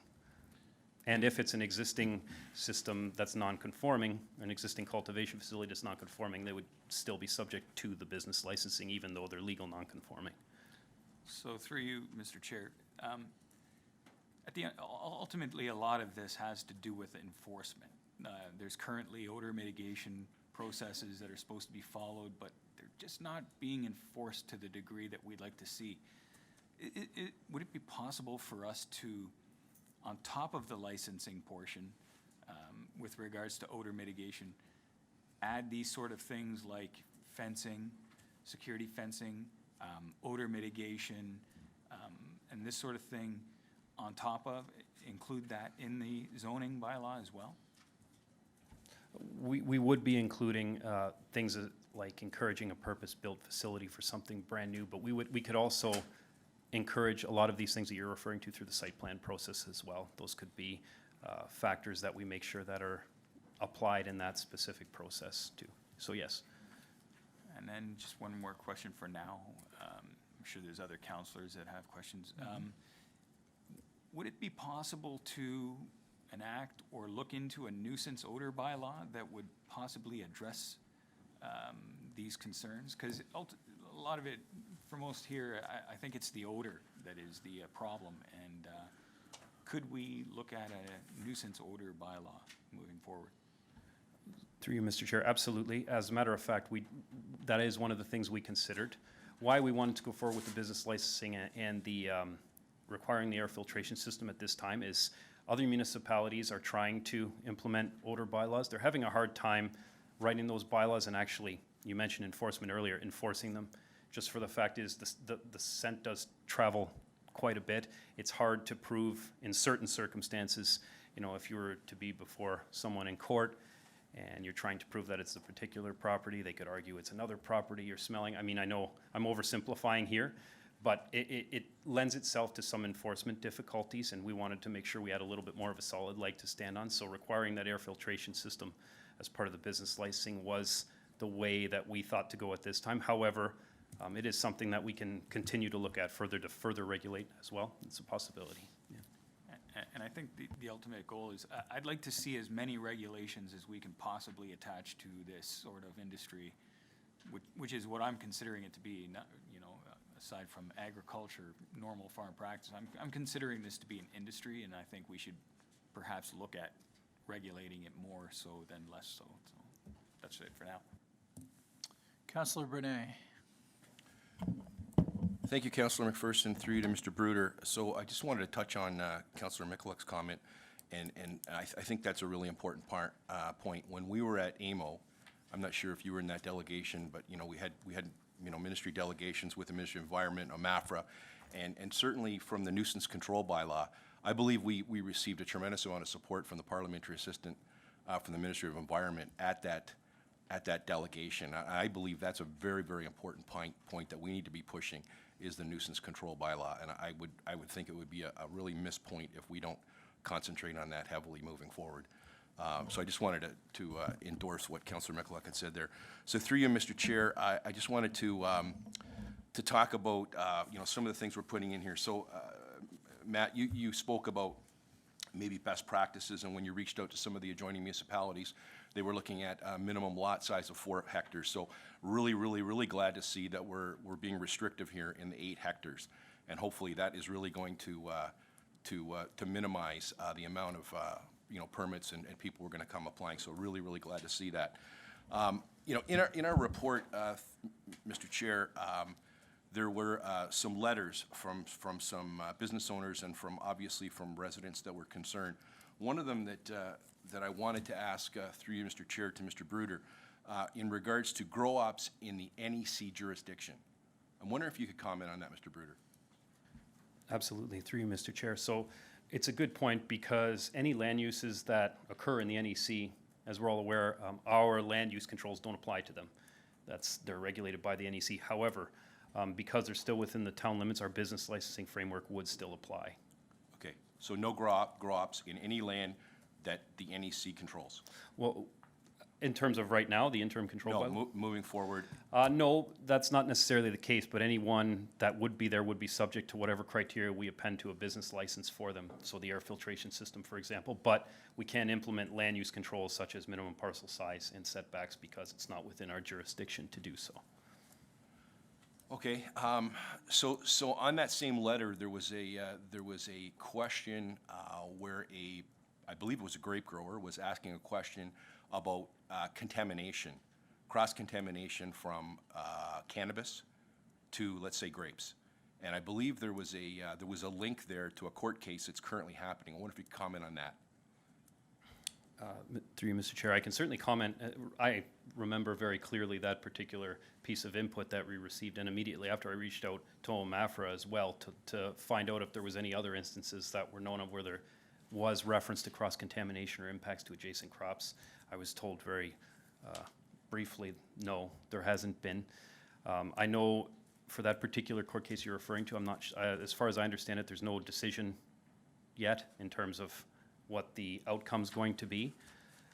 So it's one of those things that unfortunately, as legalization of cannabis has moved forward or did move forward, wasn't, in my opinion, evaluated at all. There's been no studies that I've seen. So that is something that we definitely need to seek a more definitive answer on. Okay, thank you, Mr. Chair. If I could just continue, I got a couple Carry more. on. Yep. So, so as a couple of councilors have already commented about the interim control bylaw, and that we're, you know, we're coming to the end of that at the end of the year. I'm wondering if we could maybe hear from our CAO, through you, Mr. Chair, if he could comment if we've sought any legal advice about that, and possibly if the CAO could comment about any particular, you know, permits we have in the pipeline where people have been waiting while this interim control bylaw is out, and how that might affect us making that decision about the extension. Through you, Mr. Chairman, to Councilor Bernay's question, we did seek legal advice, and I think just to dovetail on what Associate Director Bruder was highlighting, we can only extend that interim control bylaw once. And so I think we're trying to both weigh and assess how long do we extend it for versus a legal challenge that may come to us. Some of our neighboring municipalities are facing a legal challenge, so I think we are looking at something in the 5 to 6 month range potentially in order to extend that. Give us enough time. I think there's some wording we can use that allows us to go up to 6 months. I think it's a little bit more defendable from a legal standpoint in case we're brought before the courts. We are heading in to the holidays now, so before anybody could probably mount a good legal case against us, we're probably halfway through that 6 month duration. So I think that will be our recommendation, to extend it and to put in some wording that allows us to go up to 6 months. 5 or 6 months is, I think, what we were contemplating pending council support, council direction on that. To answer your second question, with respect to anything being in the pipeline, I think we're always open to hearing from people. A couple of people have approached Mr. Deaney from an economic development standpoint, looking at potentially coming here. I think we've shared with them that we did have an interim control bylaw in place, and those individuals, those organizations, have since decided to go in a different direction. And so there's nothing pending in the pipeline right now in terms of someone looking to set up, but I think there's probably a number of organizations potentially on the periphery, I think following what we're doing, following what some of the other municipalities within the Niagara context are doing. The other comment I would add is that a number of municipalities within Niagara are following closely what we're doing, both in terms of this interim control bylaw extension, but as well the draft official plan amendment that is before you. And so I think we're leading the way in terms of that, but a lot are watching to see what we're doing and will likely be following suit with a very strict and I would say regimented approach to how we manage cannabis moving forward. Okay, thank you. Mr. Chair, if I could just, I have just two more quickly. So, through you, Mr. Chair, to Mr. Bruder. So sticking along the lines that we're going to have a minimum lot of 8 hectares, I think we would all agree that that probably moves most applications out of the urban area into the rural area, possibly up on the escarpment. So through you, Mr. Chair, the question I have is when I read the bullet point on municipal water supply and municipal sewers as mandatory, but then it says where available. So through you, Mr. Chair, you know, obviously that is basically saying that if we have something that comes to us up in the rural area, they're probably not going to have water, and they're not going to have sewers. So they're allowed to go. Through you, Mr. Chair. Through you, Mr. Chair, that's a good point, Councillor, actually, because initially when we did write these recommendations, we were considering a smaller parcel size until we got that feedback and decided to increase it. So probably moving forward, that's something that we would revise just because where they're going to need to be going, yeah, there wouldn't be availability. So good point for sure, and that's a change we can make. Okay. Thank you for that. And my last point, Mr. Chair, through you, is, you know, in some of the discussions we've had, you know, this is a lot about, you know, to the residents. It's all about quality of life and it's about odor. So, I mean, I've made my, my position fairly firm on this, that, you know, the minimum setbacks to me is almost means nothing. I mean, we live between Lake Ontario and the escarpment and the bench, and prevailing winds on any given day. I mean, you might not smell it for a week, and then all of a sudden, boom, it's right in your face. So I agree, if there's anything we can do, and I heard what you said, that you feel that 500 meters might be too restrictive, but I would argue, through you, Mr. Chair, to Mr. Bruder, that a minimum setback of 150 is something that I would like to see raised. I know it's a range, 150 to 300, I get it. I'd like to see the 150 taken out of there. Thank you very much. If I may, Mr. Chair, so good comments for sure, and that's something we can look at. I would just like to highlight, though, that the setbacks are not meant to deal with the odor in totality themselves. A lot of it is for other things too, just general separation from a sensitive land use. I mean, we are looking at other measures to more hone in on odor specifically, but good comments and definitely something we'll take away. Councillor Reimer. Thank you, Chair McPherson. To Mr. Bruder, thanks for the report, Matt. Just a comment about the licensing, a little more detail, what those funds can be used for.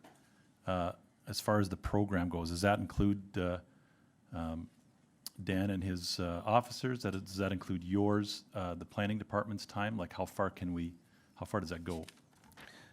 Good question, through you, Mr. Chair. So yeah, basically all of those things, when we develop what the fee is, that's something we have to consider first. We have to try to quantify what that means for us, what type of time and resources it's going to take to process these things. But that is the goal for complete cost recovery of everybody that's involved in their time. So everything that's involved with this enforcement of these bylaws would be covered under that program. Another question, if I may, Chair McPherson.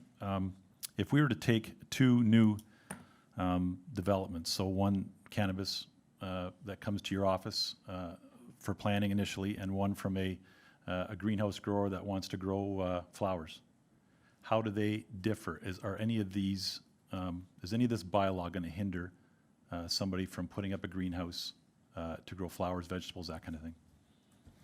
Through you, Mr. Chair, that's not the intention of what we're bringing forward here. Our intention is to create a clear definition of what a cannabis production facility is and provide that differentiation from other agricultural uses, because due to the impacts, due to the, you know, what's been going on, we need to parse that out and address that in totality in itself. So the greenhouse growers that are growing vegetables or fruit or potted plants or what have you, they'd be, their provisions wouldn't change as a result of this. And if a new project or a new greenhouse was put up, changed use, went from flowers, let's say, to cannabis, then this comes into play on an existing structure. That's correct. Well, that's when the business licensing would come into play. They'd have to have an air filtration system. But that's also true. Then all these setbacks and all the minimum Yes. sizes would come into effect. Because they'd be changing the use. Right, okay. And just a comment, just to pick up on Councillor Brunet, about the hectare size.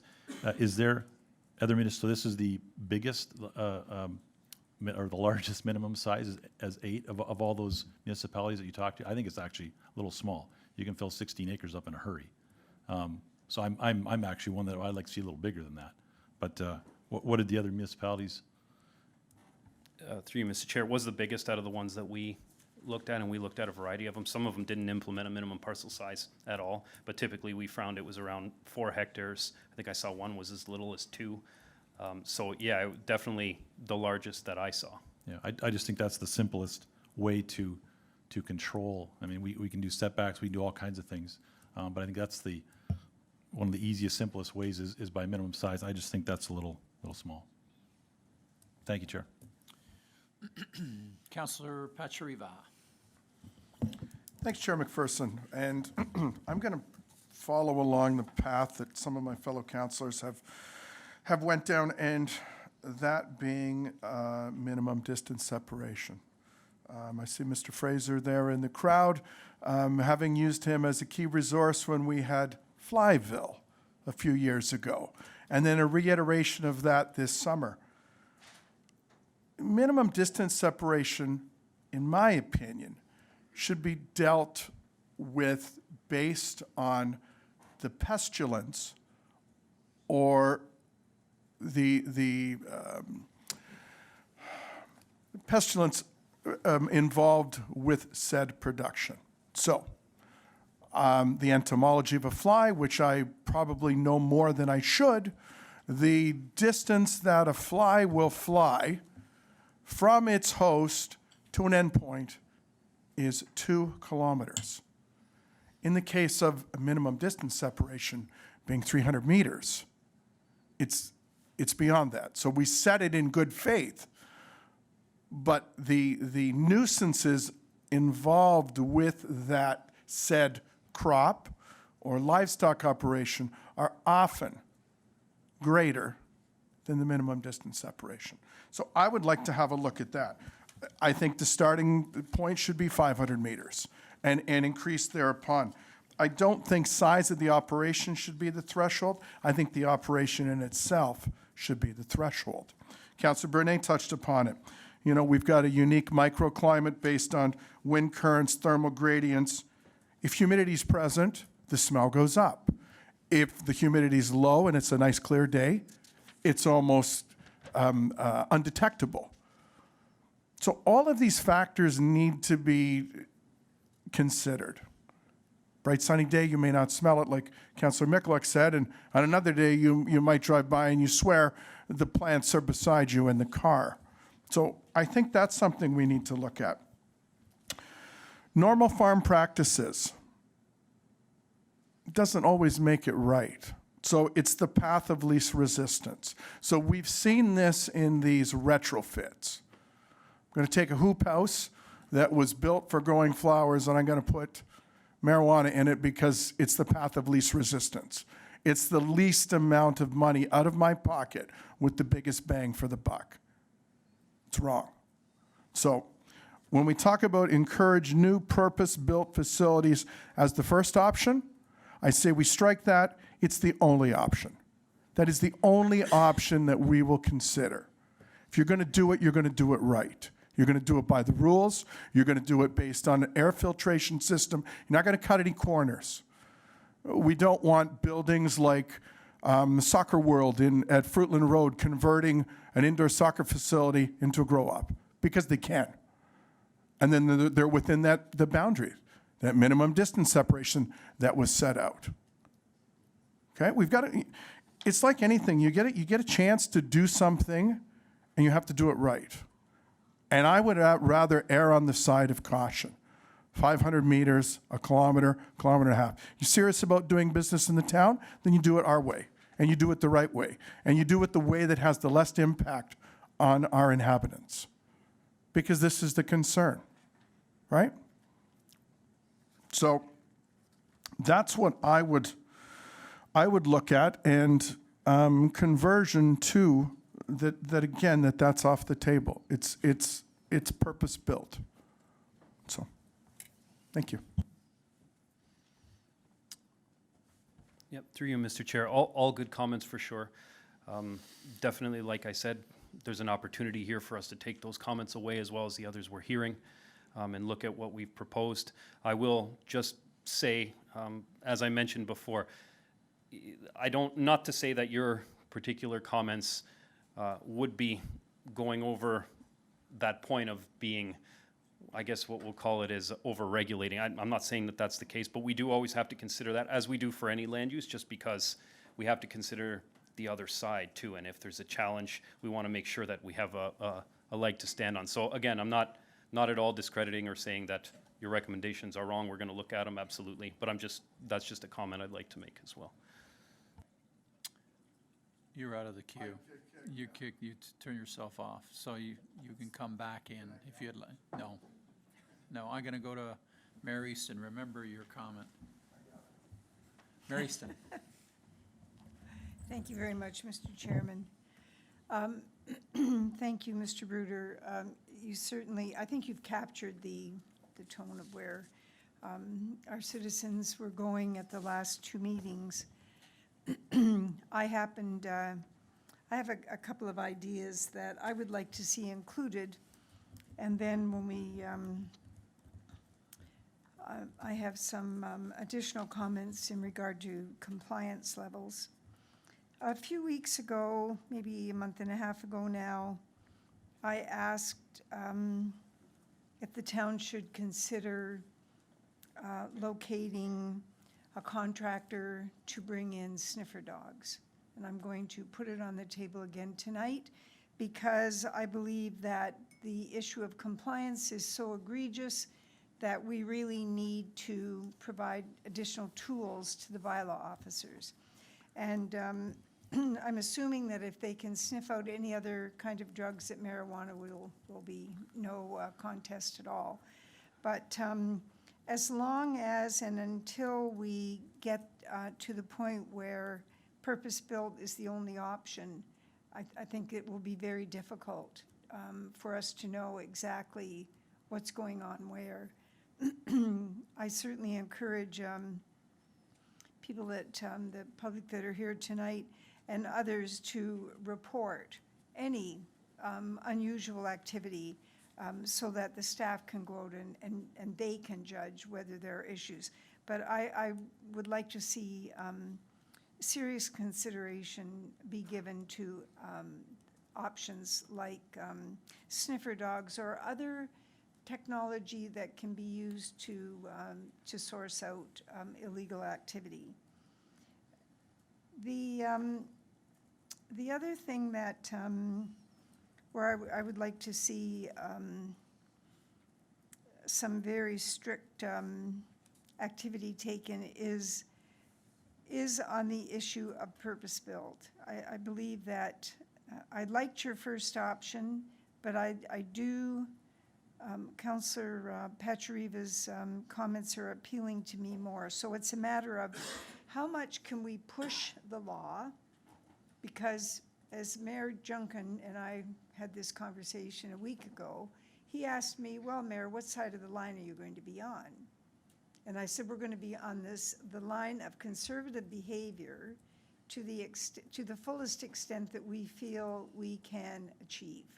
And I still believe that. But I also am fully aware that there will be a point where the courts will say you're out of balance.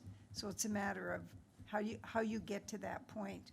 Because my question to you, Mr. Bruder, is if we are out of balance and a number of our recommendations are challenged, is it possible that we could lose on all the recommendations, not just on individual recommendations? Through you, Mr. Chair. I mean, I suppose it's possible. I would like to think that, you know, they're all considered on their own merits and not just a blanket, you know, no, or you need to revise or go back to the drawing board for all of them. But I do suppose it is possible if that's, you know, what the decision by whoever is making the decision, if that's what they come to. But unfortunately, it's hard to know for sure at this point. Right. So how are you going to determine how much is too much? Because I can tell you that from the number of people that are here tonight, and from what I've heard, what we've all heard, people are looking for push, not a moderate view. How will we know? Through you, Mr. Chair. Well, that's where some of our case study analysis did come in handy because we looked at what's been done, some of the stuff that's already in place, and we then used that as a jumping off point to ratchet up the controls a little bit further. So we're already wanting to, for lack of a better term, push things a little bit. I mean, I think I'm hearing already here at this meeting that perhaps we want to push a little bit harder. That's definitely a direction we can go. I mean, at the end of the day, like I said, it's hard to know exactly how far is too far. Trying to be cognizant of that, but at the same time, I do understand concerns that are being brought forward, absolutely. So, you know, that is something we could go back and we can look at where we can tighten up further if need be. Okay. And Mr. Chairman, through you, I'm interested now in aesthetics. As the agricultural sector has grown and as you look at the kind of investment that's been made in our wineries, in the microbreweries, the distilleries, the greenhouses that are being built now, we don't have to worry about the quality of the aesthetics. However, if we end up with, because of matters of safety, we end up with a certain type of fencing around a lot of properties. We end up with very high, very significant lighting lighting systems. You begin to wonder what your community is going to look like and how it's going to feel, because the safety issues then have to be monitored. A lot of these facilities have very large dogs now. It's not an appealing neighborhood to live in. So I don't see anything here about any of that. And I know that you talked about trees, but is that really, trees aren't going to give you the safety, so you're talking about fencing and then a softer mitigating separation beyond that? What did you have in mind? Through you, Mr. Chair. So yeah, that's one of the things that is the good part about site plan control. Some of those things we can control to an extent. We did include too, we want those large fences set back from we don't want them right close to the property line. But, I mentioned trees, but there's other things too in terms of some landscaping improvements that could be made. Lighting impacts are definitely, that's a big deal with any operation. So we want to make sure that they're not escaping past the property boundary. As a matter of fact, they're contained within. We do that through our site plan process anyway. When we look at other forms of development, we actually have something called it's called a photometrics plan, and it kind of shows the value of the light hitting the ground, just a numerical value, and we want to make sure at the property line it's zero. So those are things that we would continue obviously to implement as we go forward with site plan control. So there are measures there to address some of the aesthetic considerations, absolutely. Okay, and I noticed that, Mr. Chairman, there's a reference here under the quick facts that licensing cannot create surplus revenue for the town. However, I think it's fair to say that the cost thus far to the taxpayer in terms of our bylaw department is excessive. It's over the top. So are you saying that we aren't supposed to have a surplus, but we can charge enough to cover our costs? Is that what we should understand there? That's correct, Your Worship. We should be able to cover our costs. Okay, I'm happy to hear that. I'm sure everybody is. I have a concern over the agricultural, the agricultural element in terms of having rules that relate to one crop over another, only to the extent that how do we plan to ensure that there are no unintended consequences in the future? I'm sure it's not, there are a number of us in the room that know how hard farmers worked, how long and hard organizations like OMAFRA worked with the province in order to have the Farm Act, normal farm practices defined, and they've done that. So this, in our attempt to control the behavior, the illegal behavior that seems to be attached to cannabis, we could end up creating consequences for normal farm activity and completely destroy our center of excellence for agriculture as a result of our attempt to control cannabis. Have we thought about that, and who are we consulting to make sure that we stay on the right side of that argument? Through you, Mr. Chair. I mean, I think, obviously that's not the intention, and the big part of that is through how you define what this is. Like I said, our goal is to differentiate it between other types of agricultural uses. So I personally am going down that line and making sure that these provisions that we're recommending here today are specific to that definition that we're providing. I wouldn't think that there would be impacts from a land use perspective, and from a licensing perspective at this time, to other agricultural operations. In terms of who we connected with, mention Hugh Fraser. He's in the audience, that he represents a consortium of greenhouse growers. We've had them at the stakeholder meeting. We want to make sure that we're reaching out to that industry too. We want to get their feedback. So, you know, they've been involved as well. A number of them, I believe, are here today. So that is a measure we continue to take. We'll continue to take that right up until we develop final recommendations. Okay. Mr. Chairman, something happened in the last few weeks with the Hexco. Hexo? So, And it had to do with growing cannabis during construction. There were renovations being made to that building, and there was cannabis being grown. Do we need to, Mr. Bruters, explicitly state that there will be no growing during construction, that there will be no growing in temporary hoop houses while the purpose-built building is being established? Through you, Mr. Chair, I think that's definitely a good recommendation, something we can bring forward, yeah? Okay, and Mr. Chairman, my last question is in regard to existing old and unused poultry barns and greenhouses and any other building that appears to be attractive to this, to illegal activities. And have we given consideration through our agricultural CIP to incentivizing the removal of those buildings? Because as long as the landscape has a variety of those kinds of activities out in the rural areas, they will be a magnet. They'll be attractive to illegal activities. And since I'm one of the people that lives up on the mountain along with Councillor Timmers, we already know that there is activity in the old poultry barns. Have we given consideration to that, and would you take that further than just thinking about it? Through you, Mr. Chair, I mean, that's not something that we included in the agricultural CIP at this time. However, I've heard here a few times now about maybe instead of encouraging purpose-built facilities that we require it.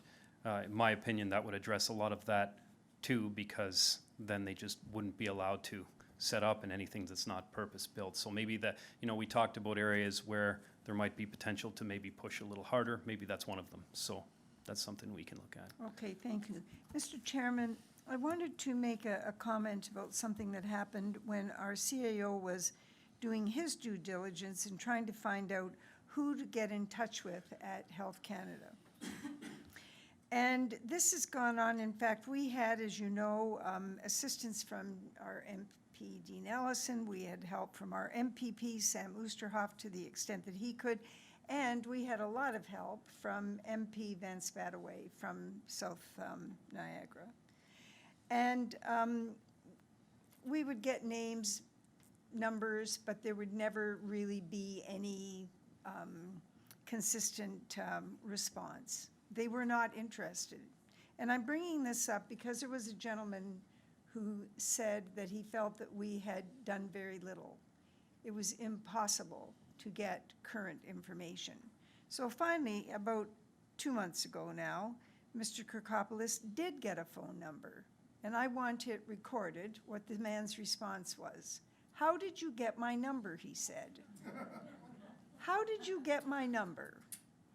And so I would say, Mr. Chairman, that is just about the extent of cooperation that we've had on an ongoing basis from Health Canada, who are fully responsible for monitoring and ensuring that there is compliance, particularly around odors. So I thank you very much for your report, Mr. Chair. The staff have done a very, very good job. We're moving in a good direction. Thank you. So I see that the councilors that are now on the list are starting in the second round. We did not have Councilor Russell on the list, so I would ask that those that are coming back with questions, that they are new questions, that they're not comments reinforcing other councilors' comments, that we have new questions coming. So I'm going to start with Councilor Mikulik. Thank you, Mr. Chair. Through you to Matt. So currently, we are relying on the federal government's definition of ATC, or air treatment control. We're relying on that piece of enforcement. Would it be possible for for us to establish our own definition of ATC control whereby we can enforce that level of odor control? Like what is the, you know, what is the actual methods to odor control or ATC control? Like what? Through you, Mr. Chair, I mean, I'm not going to pretend to say I can stand here and speak completely intelligently with you on all the different methods, but I know there are some. I know there's carbon filters. I know there's systems that, for lack of a better term, mix the outgoing air with some aerosol or some scented vapor or moisture vapor, something like that to suppress the odor. I know there are those things.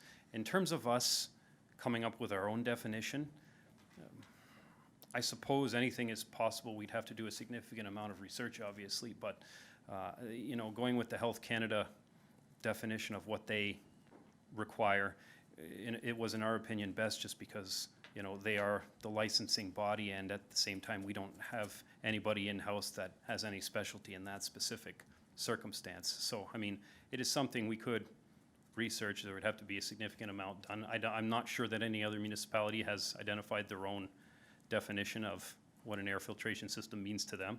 I know for the most part they all rely on the Health Canada definition as well, but that doesn't mean, I mean, anything is possible for us to at least have a look at, for sure. Well, and the concern I have is the enforcement piece, and Health Canada clearly is not enforcing to the degree that they should be. However, if we could somehow come up with our own definition of ATC control, then perhaps we can enforce that piece. Another question. When I first heard the mayor speak of the sniffer dogs, I have, you know, where is this? Well, I didn't think you were nuts. I just thought, I'm going to try not to smile. But you know what? Maybe she's actually onto something.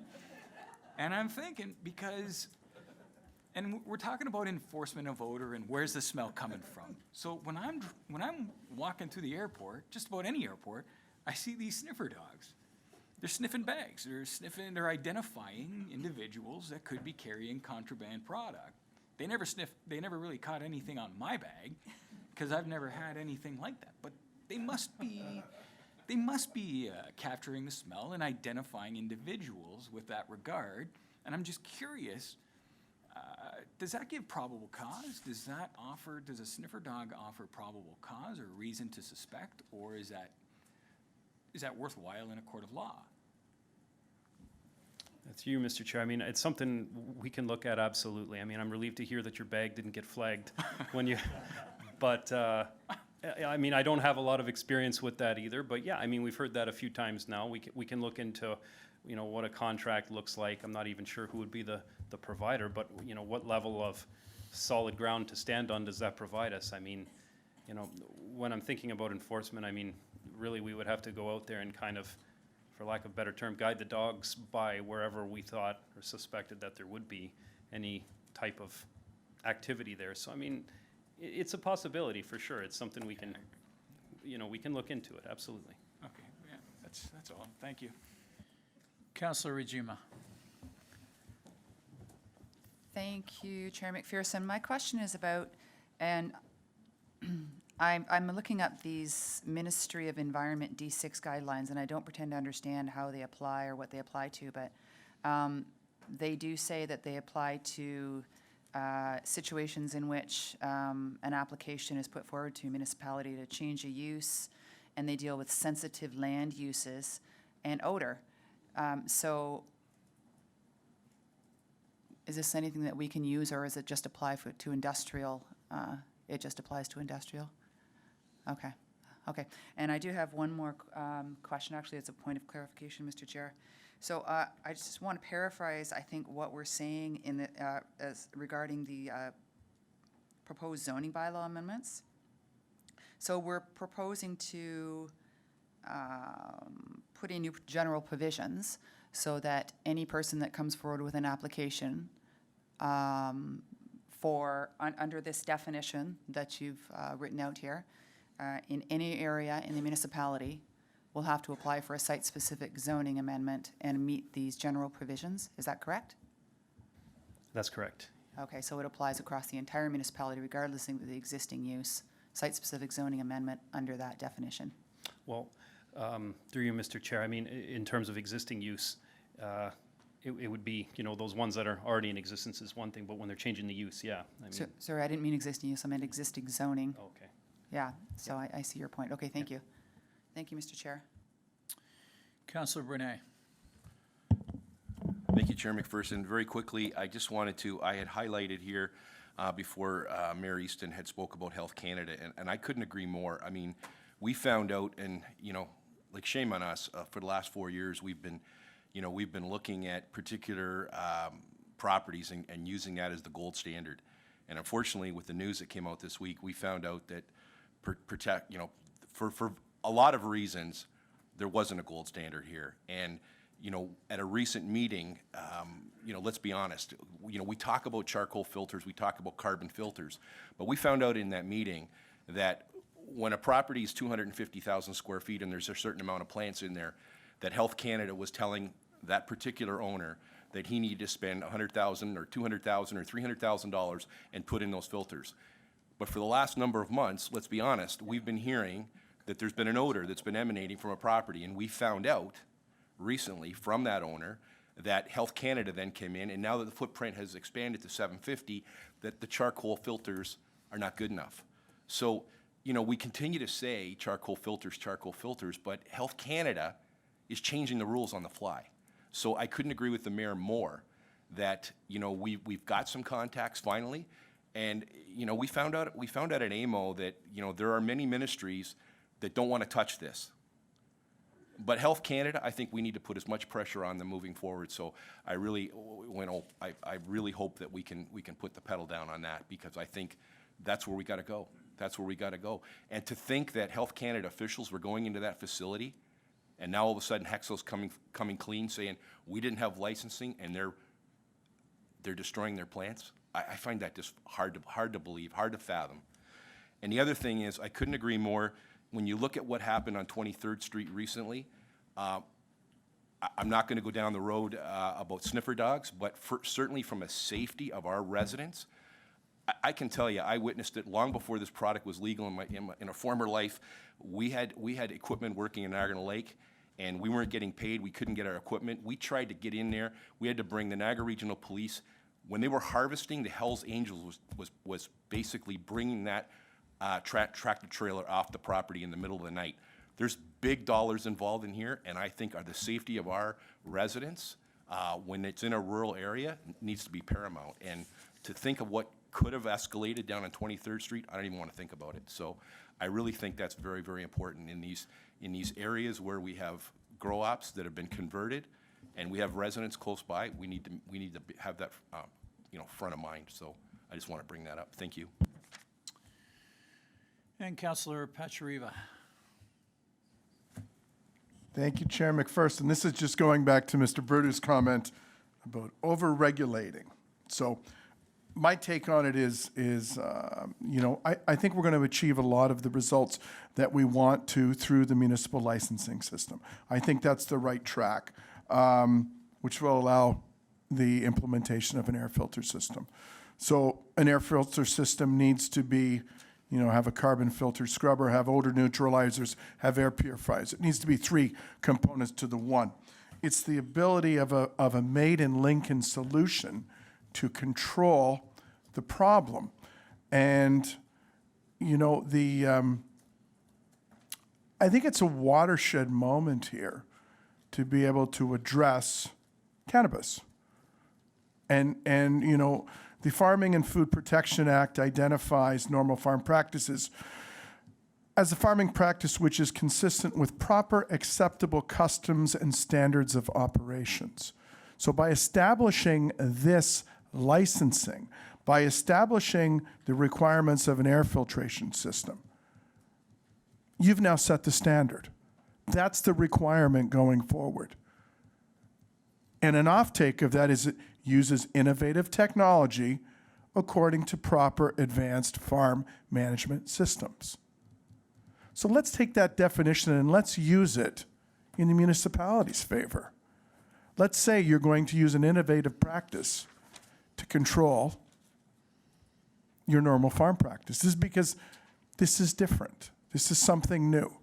The pungent, fragrant odor of a marijuana grow-up that's, to some, it's pleasant. To 99%, it's not. So by establishing this, this is now the new norm.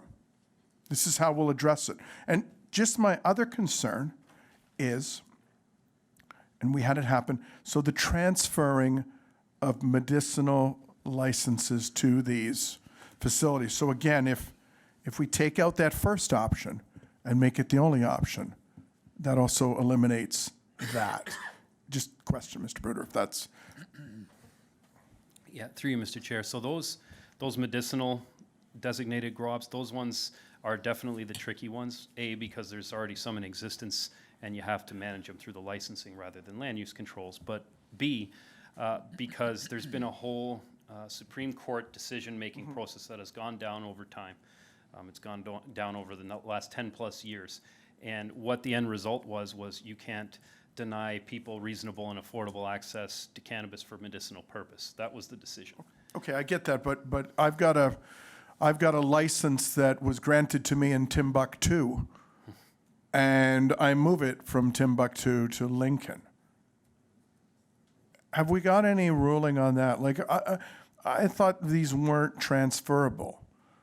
So if it's if the licensing, and this goes back to our definition, if the licensing is site-specific and new purpose-built is the only option, that eliminates that, correct? Through you, Mr. Chair, it would appear so, yes, for sure. Okay. I'm not a lawyer, but I think we're onto something. Thank you for that, Counselor. So that is the end of the council questions, although the chair also has one or two that weren't asked. There was lots that I have that were asked. So a simple question if we had the proposed bylaw in place 5 years ago, would 15th Street or Jordan Road or Tufford Road be able to grow marijuana? Through you, to you, Mr. Chair, no, they wouldn't. Okay. So whether it be 8 hectares, whether it be setback, whatever it is, they wouldn't have qualified. Okay. So I also have a little question with regards to,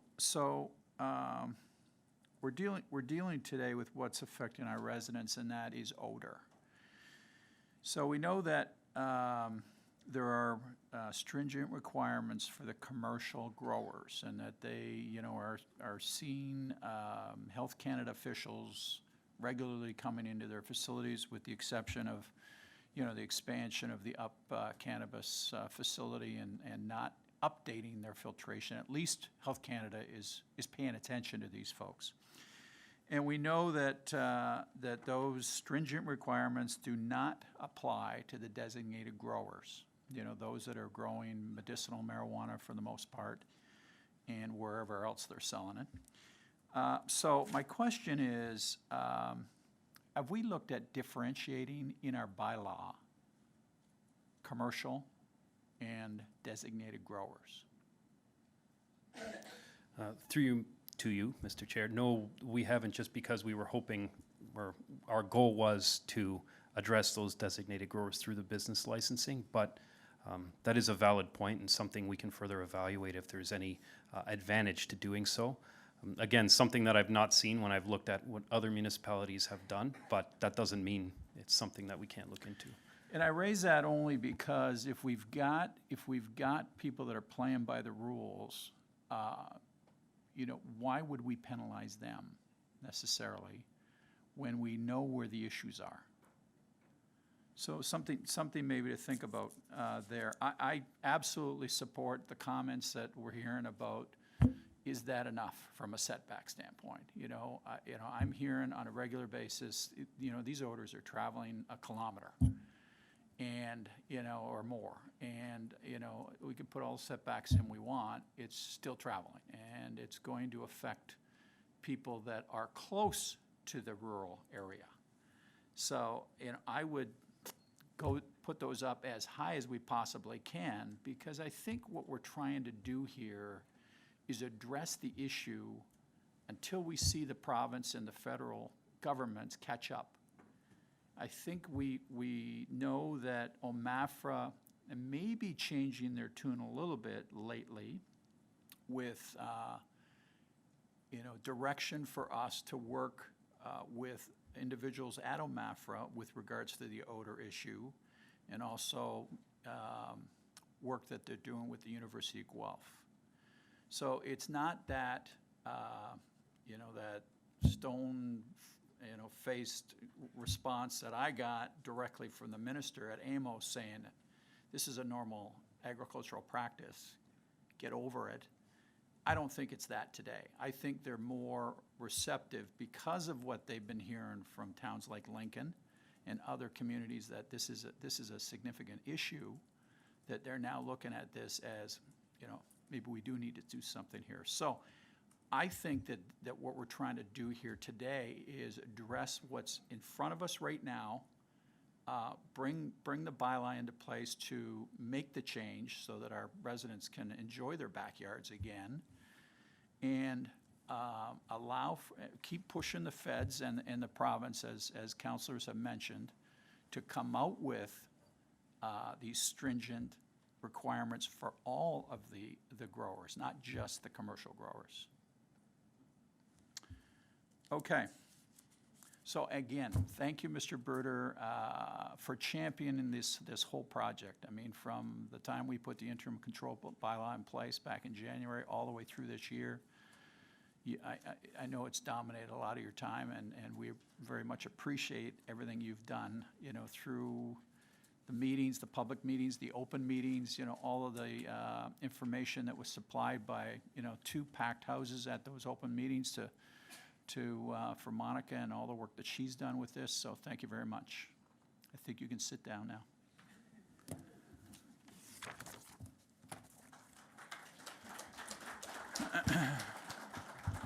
Okay, so we're going to give the public a chance now.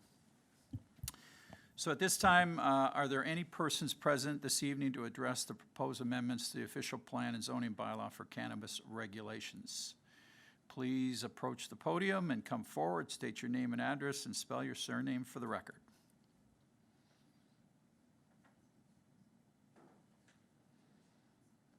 We asked all the questions, I guess. Oh, we got one.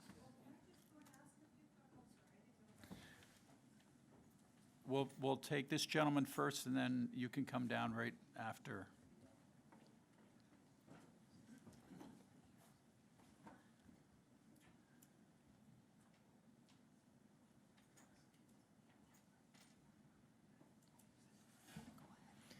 Hi, so my name is Hugh Fraser, and I'm representing the Greenhouse Growers Alliance of Lincoln. Hello, Hugh.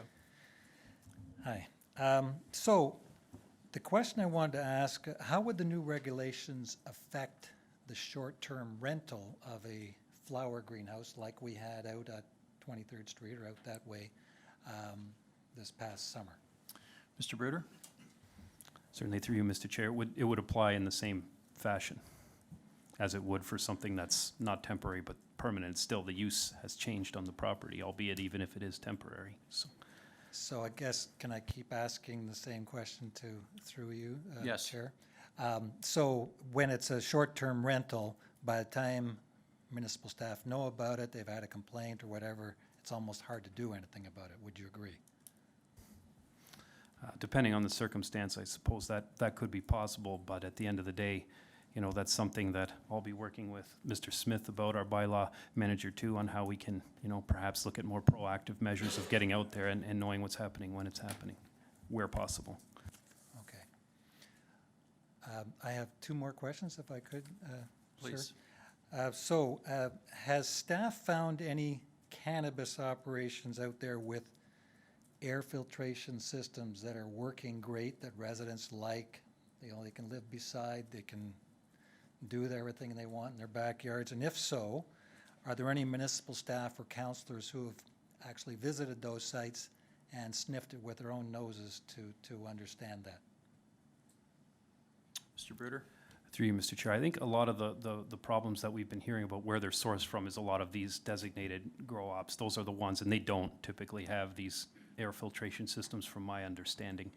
I know we've had issues with some that we've been out to, they didn't. In terms of ones that do, Councilor Brunet mentioned there was Up Cannabis, which is owned by Hexo, that's recently closed. At one point, the odor, there didn't seem to be an odor, but obviously in the last bunch of months leading up to when they closed, there was, so a little bit of mixed results there as well. But overall, I would say we haven't come across a situation where people have been completely satisfied, from my understanding. Okay, so my question then would be, maybe staff should visit some of those sites, get a good sense of what works, what doesn't, and say, this is what you have to do in order to make your greenhouse that you bought that didn't vent very properly, or at least it didn't vent in one spot so you could actually mitigate those odors, and that's what you got to do. So I would encourage that to be done.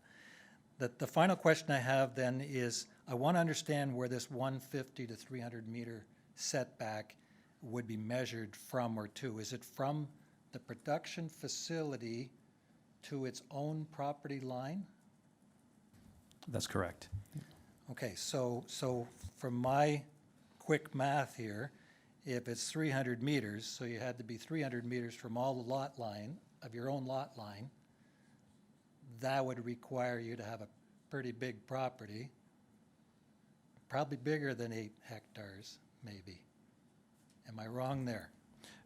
Probably not, but like the 8 hectares would be the minimum anyway, right? So that would be, if it was 300 meters, that would be an even further restriction if that was as high as we went, absolutely.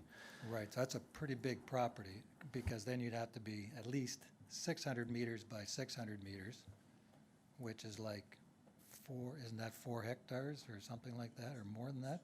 More than that? It's a pretty, so if you go to 500 meters, I'm just saying, if you go to 500, you're going to not have any in the town at all.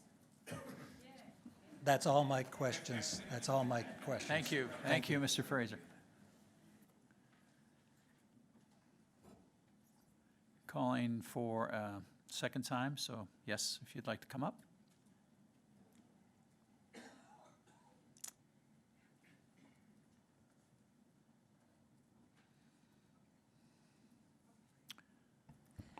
Hi, my name's Basha Krasnowski from 4298 Green Lane, just down the road.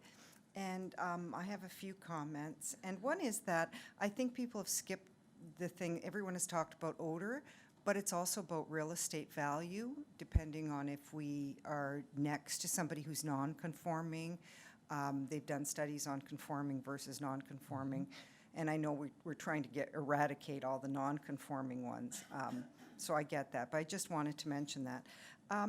How does this take into, the question I've got though is, how does this take into consideration, we talked about medicinal, and the fact that with medicinal they're looking at being able to supply themselves medicinally with marijuana. What if somebody says, well, I have a license for 100 plants and I want to grow it at my house? Do they still have to do the whole site planning? Like, would they? You got that, Matt?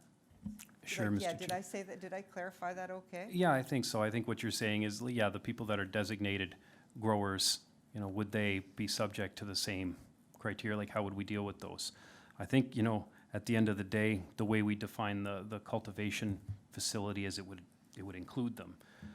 With the business licensing, I mean, we have to make sure that we develop this framework. We're not completely there yet, but I would like for that to apply too in those circumstances. Okay, yeah, I think you'd make a lot of people really happy with that.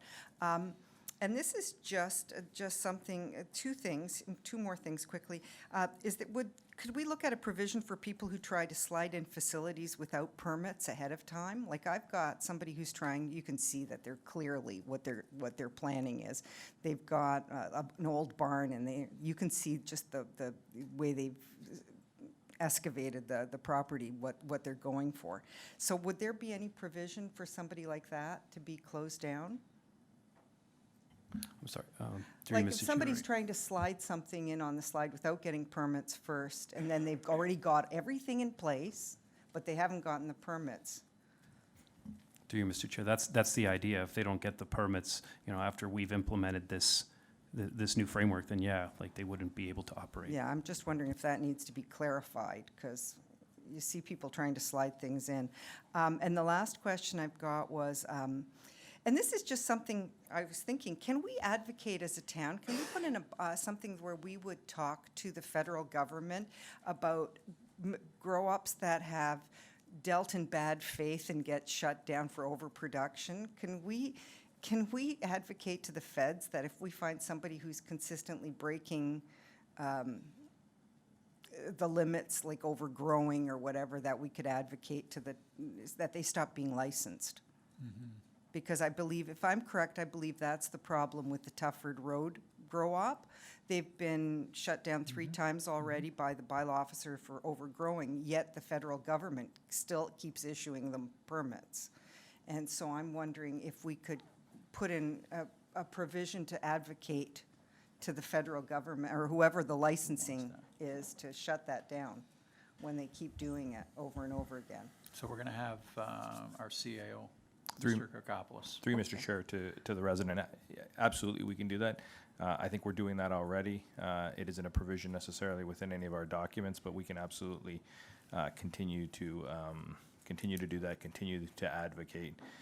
Ultimately, it may go back to court, and that would be the body that decides. But I think anything we can do to further the conversation and further that advocacy, we should.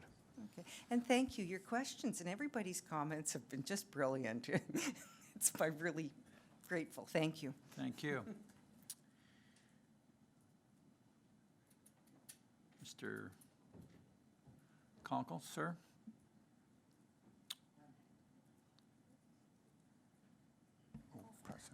Thank you. My name is Ray Conkle. I live at RR number 1 Jordan, Ontario. And I have a couple comments, if I may, Mr. Chairman. One, I was looking at your bulletin. There's no page number on it, so it's hard to suggest to you what page number it is. Recommendations for the draft zoning bylaw amendment. The required minimum separation distance of at least 1,000 meters between cannabis production facilities when situated within an agricultural zone. The 1,000 meters, would somebody convert that for me to footage? I believe it's not far. I'm of the old school. You have to give it to me in footage. 43,560 square feet is still an acre.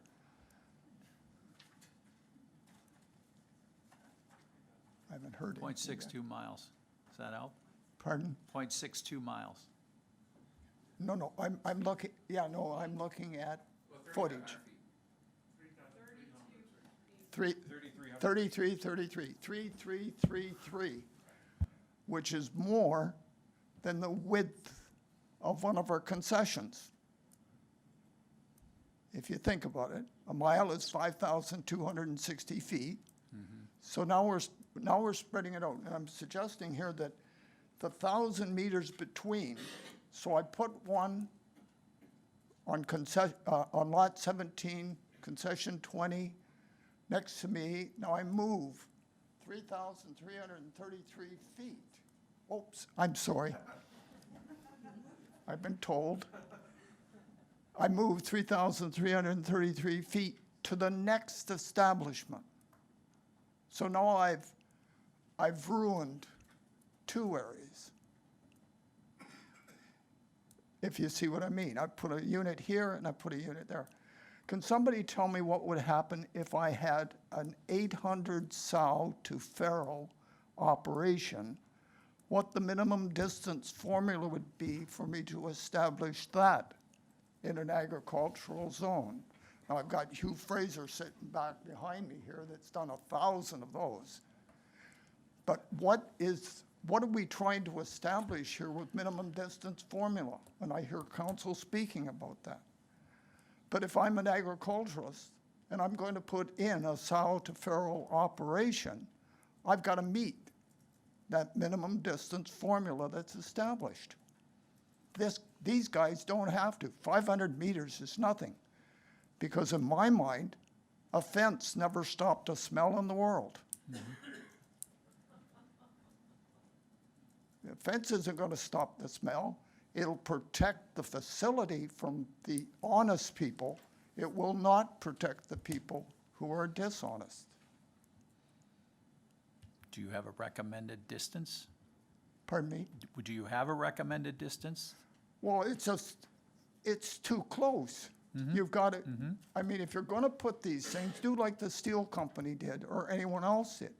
Put the steel company in a certain section in Hamilton. If you're going to have these, then are you going to affect all of these people behind me, or are you going to affect one zone? And I understand your dilemma.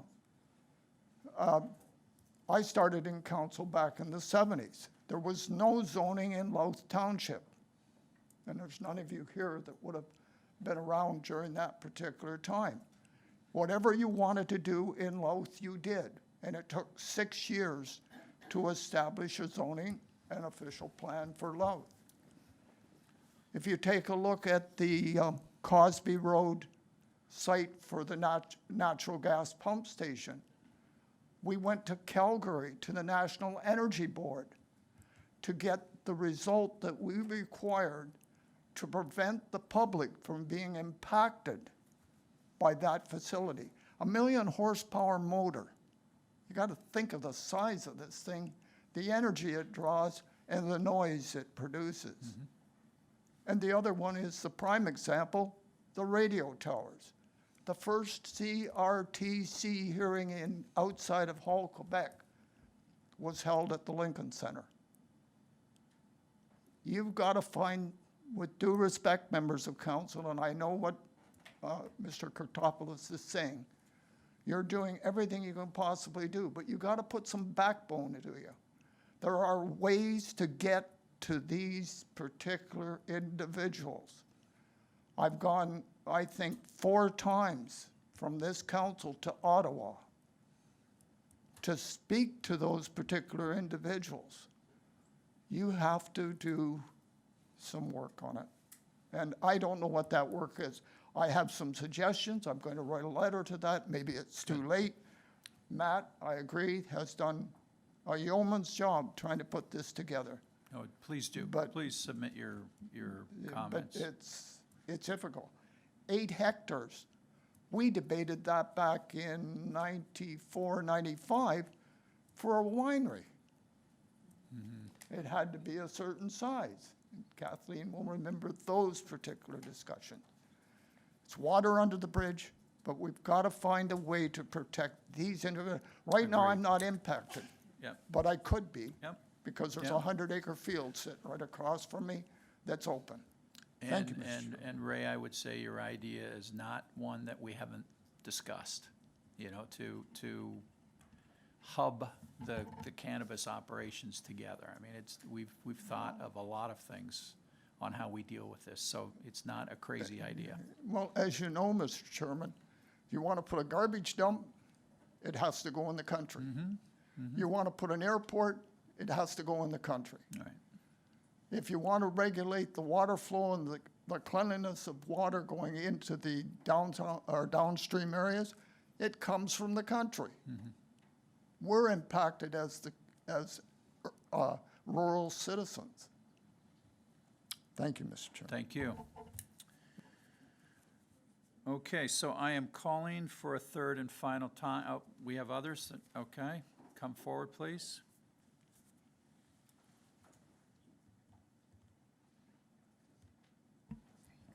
Hi, my name is Patricia Gallagher, and I live on Culp Road in Vineland, and just about a block away from the 23rd Street situation.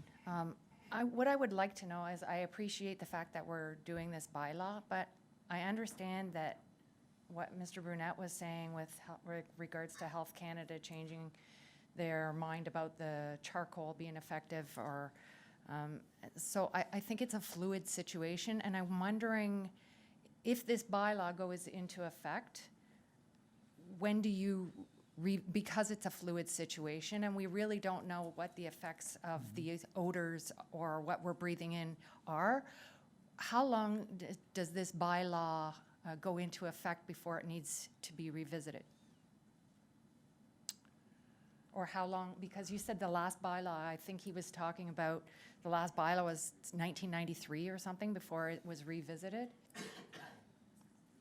So I would just say that, you know, cannabis obviously is new to all of us as of, you know, really as of the last year. So this is a first of, the 1993 is the whole zoning bylaw, everything to do with zoning, and cannabis is one piece of it. So that's the change that we're making to the whole zoning bylaw.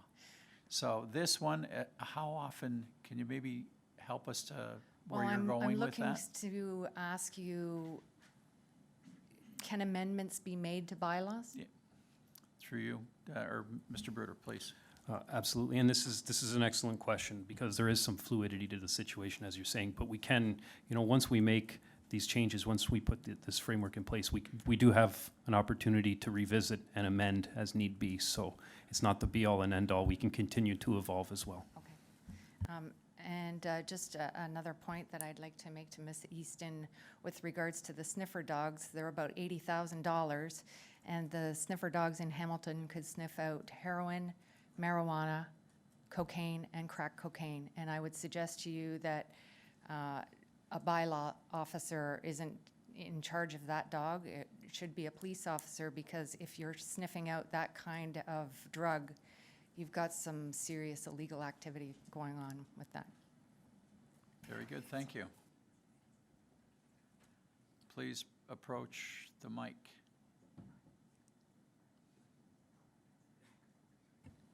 Hi, my name is Matthew Reinhardt. I represent both Hendricks Greenhouses and Freeman Herbs here in Beamsville at 5095 North Service Road.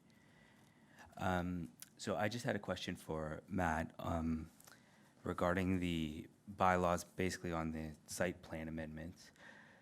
The first part of your presentation said OMAFRA treats the use of agricultural land the same for our business, which is floral and herb cultivation, and marijuana. These bylaws restricting size of hectares and setbacks, if they're only being applied to marijuana, would that not create a conflict with OMAFRA's set use of agricultural land?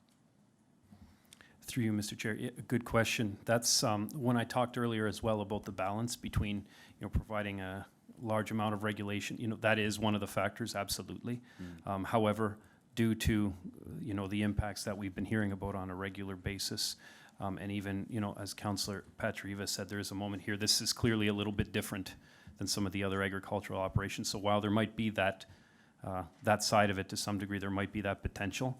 In this case, we're willing to go down that road anyway, because as I see it, it's definitely a little bit different from, say, your particular. I agree, but we have no information whether any of these municipalities that have enacted similar bylaws, have they been challenged in provincial court? No, I mean, a lot of, like I said before, we took some of the regulations that other municipalities have implemented, and we kind of used that as a jump-off point, but those ones were able to get regulations specific to cannabis in place, yes. I see. So my concern is regarding what the mayor mentioned regarding unintended consequences. So even though these are just going to be applied to marijuana facilities, other greenhouses now are going to think twice about building on their site plan, because they may not be able to sell their property to a marijuana facility in the future. That could inhibit growth and development in this region, could inhibit jobs, and it could have other unintended consequences that I'm not thinking of right now.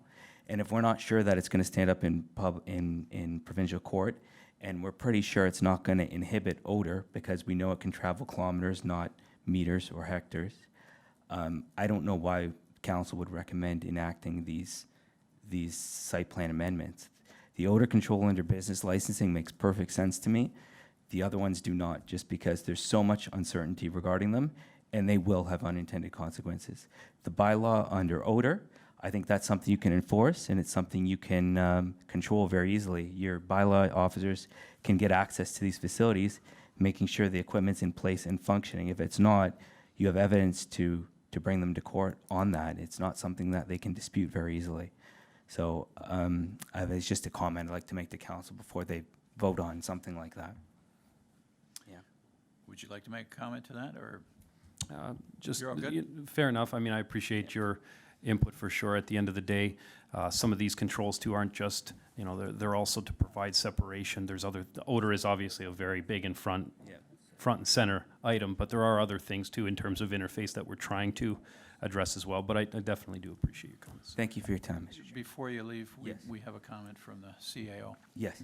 Through you, Mr. Chairman, I think to our delegation, we are working lockstep with OMAFRA, and so I think, you know, that consultation will continue. I don't think any of us want to have those unintended consequences Right. and in any way inhibit or damage or hurt the economic well-being of any of our greenhouses. So I think absolutely it's a balance. And as I said previously, I think we are consulting almost on a weekly basis with OMAFRA. They're aware of the process we are taking. I think we are in uncharted territories as it relates specifically to any sort of court challenge. And so I appreciate your comments as well. Thank you very much. Yeah, thank you.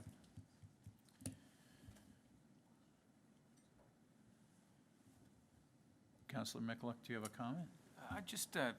Thank you, Mr. Chair. Just through you to Mr. Bruder, further to the comments that were just made by the presenter. Do we currently have bylaws in place addressing what can be grown? Can a person growing tomatoes in a greenhouse, is there a bylaw where they can grow tomatoes in a greenhouse, and should they wish to change to growing poinsettias, is there an application or anything that has to be done at a town level? Through you, Mr. Chair, no, we don't, currently we don't differentiate between crops like that. Okay, thank you. Just something I wasn't sure of. Okay, do we have any other speakers tonight? Come on down.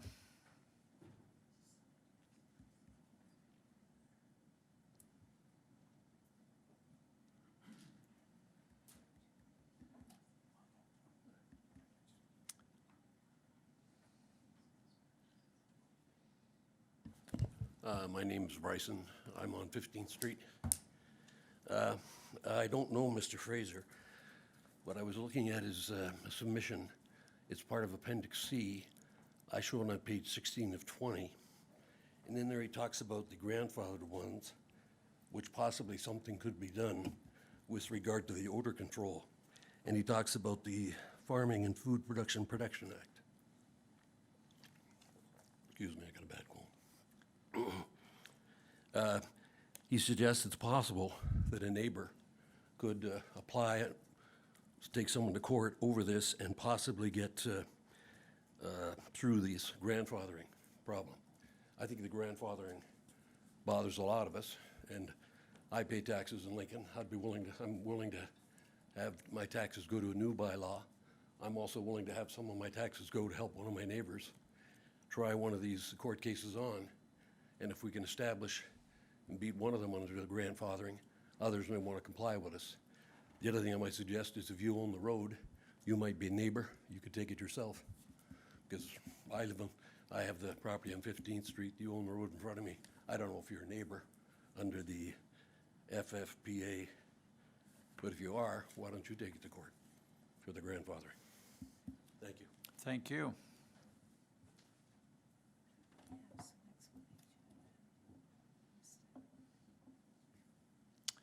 Are there any other speakers?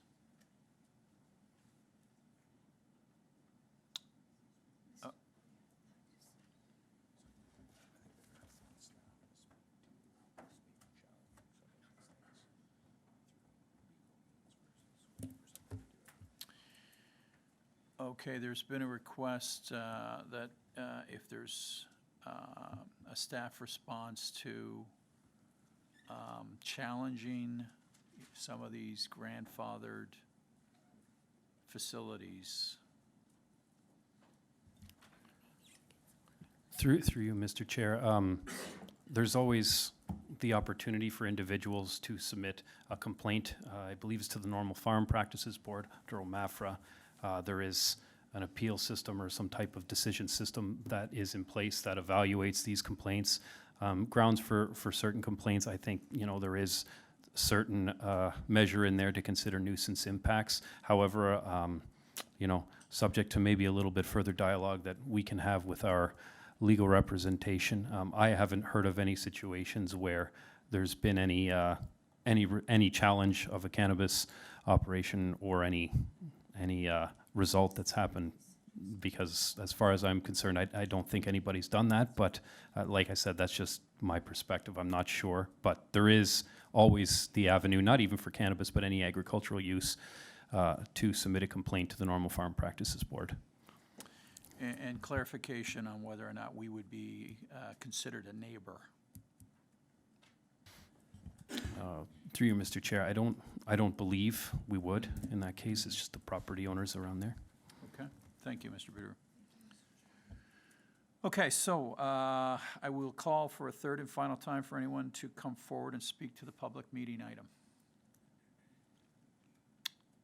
Seeing nobody, I declare this public hearing to address the proposed amendments to the official plan and zoning bylaw for cannabis regulations closed.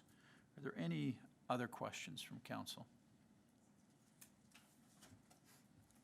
Seeing none, we have a motion that council receive report PD 70-19 for information and direct staff to prepare a recommendation report for committee and council once all comments have been received.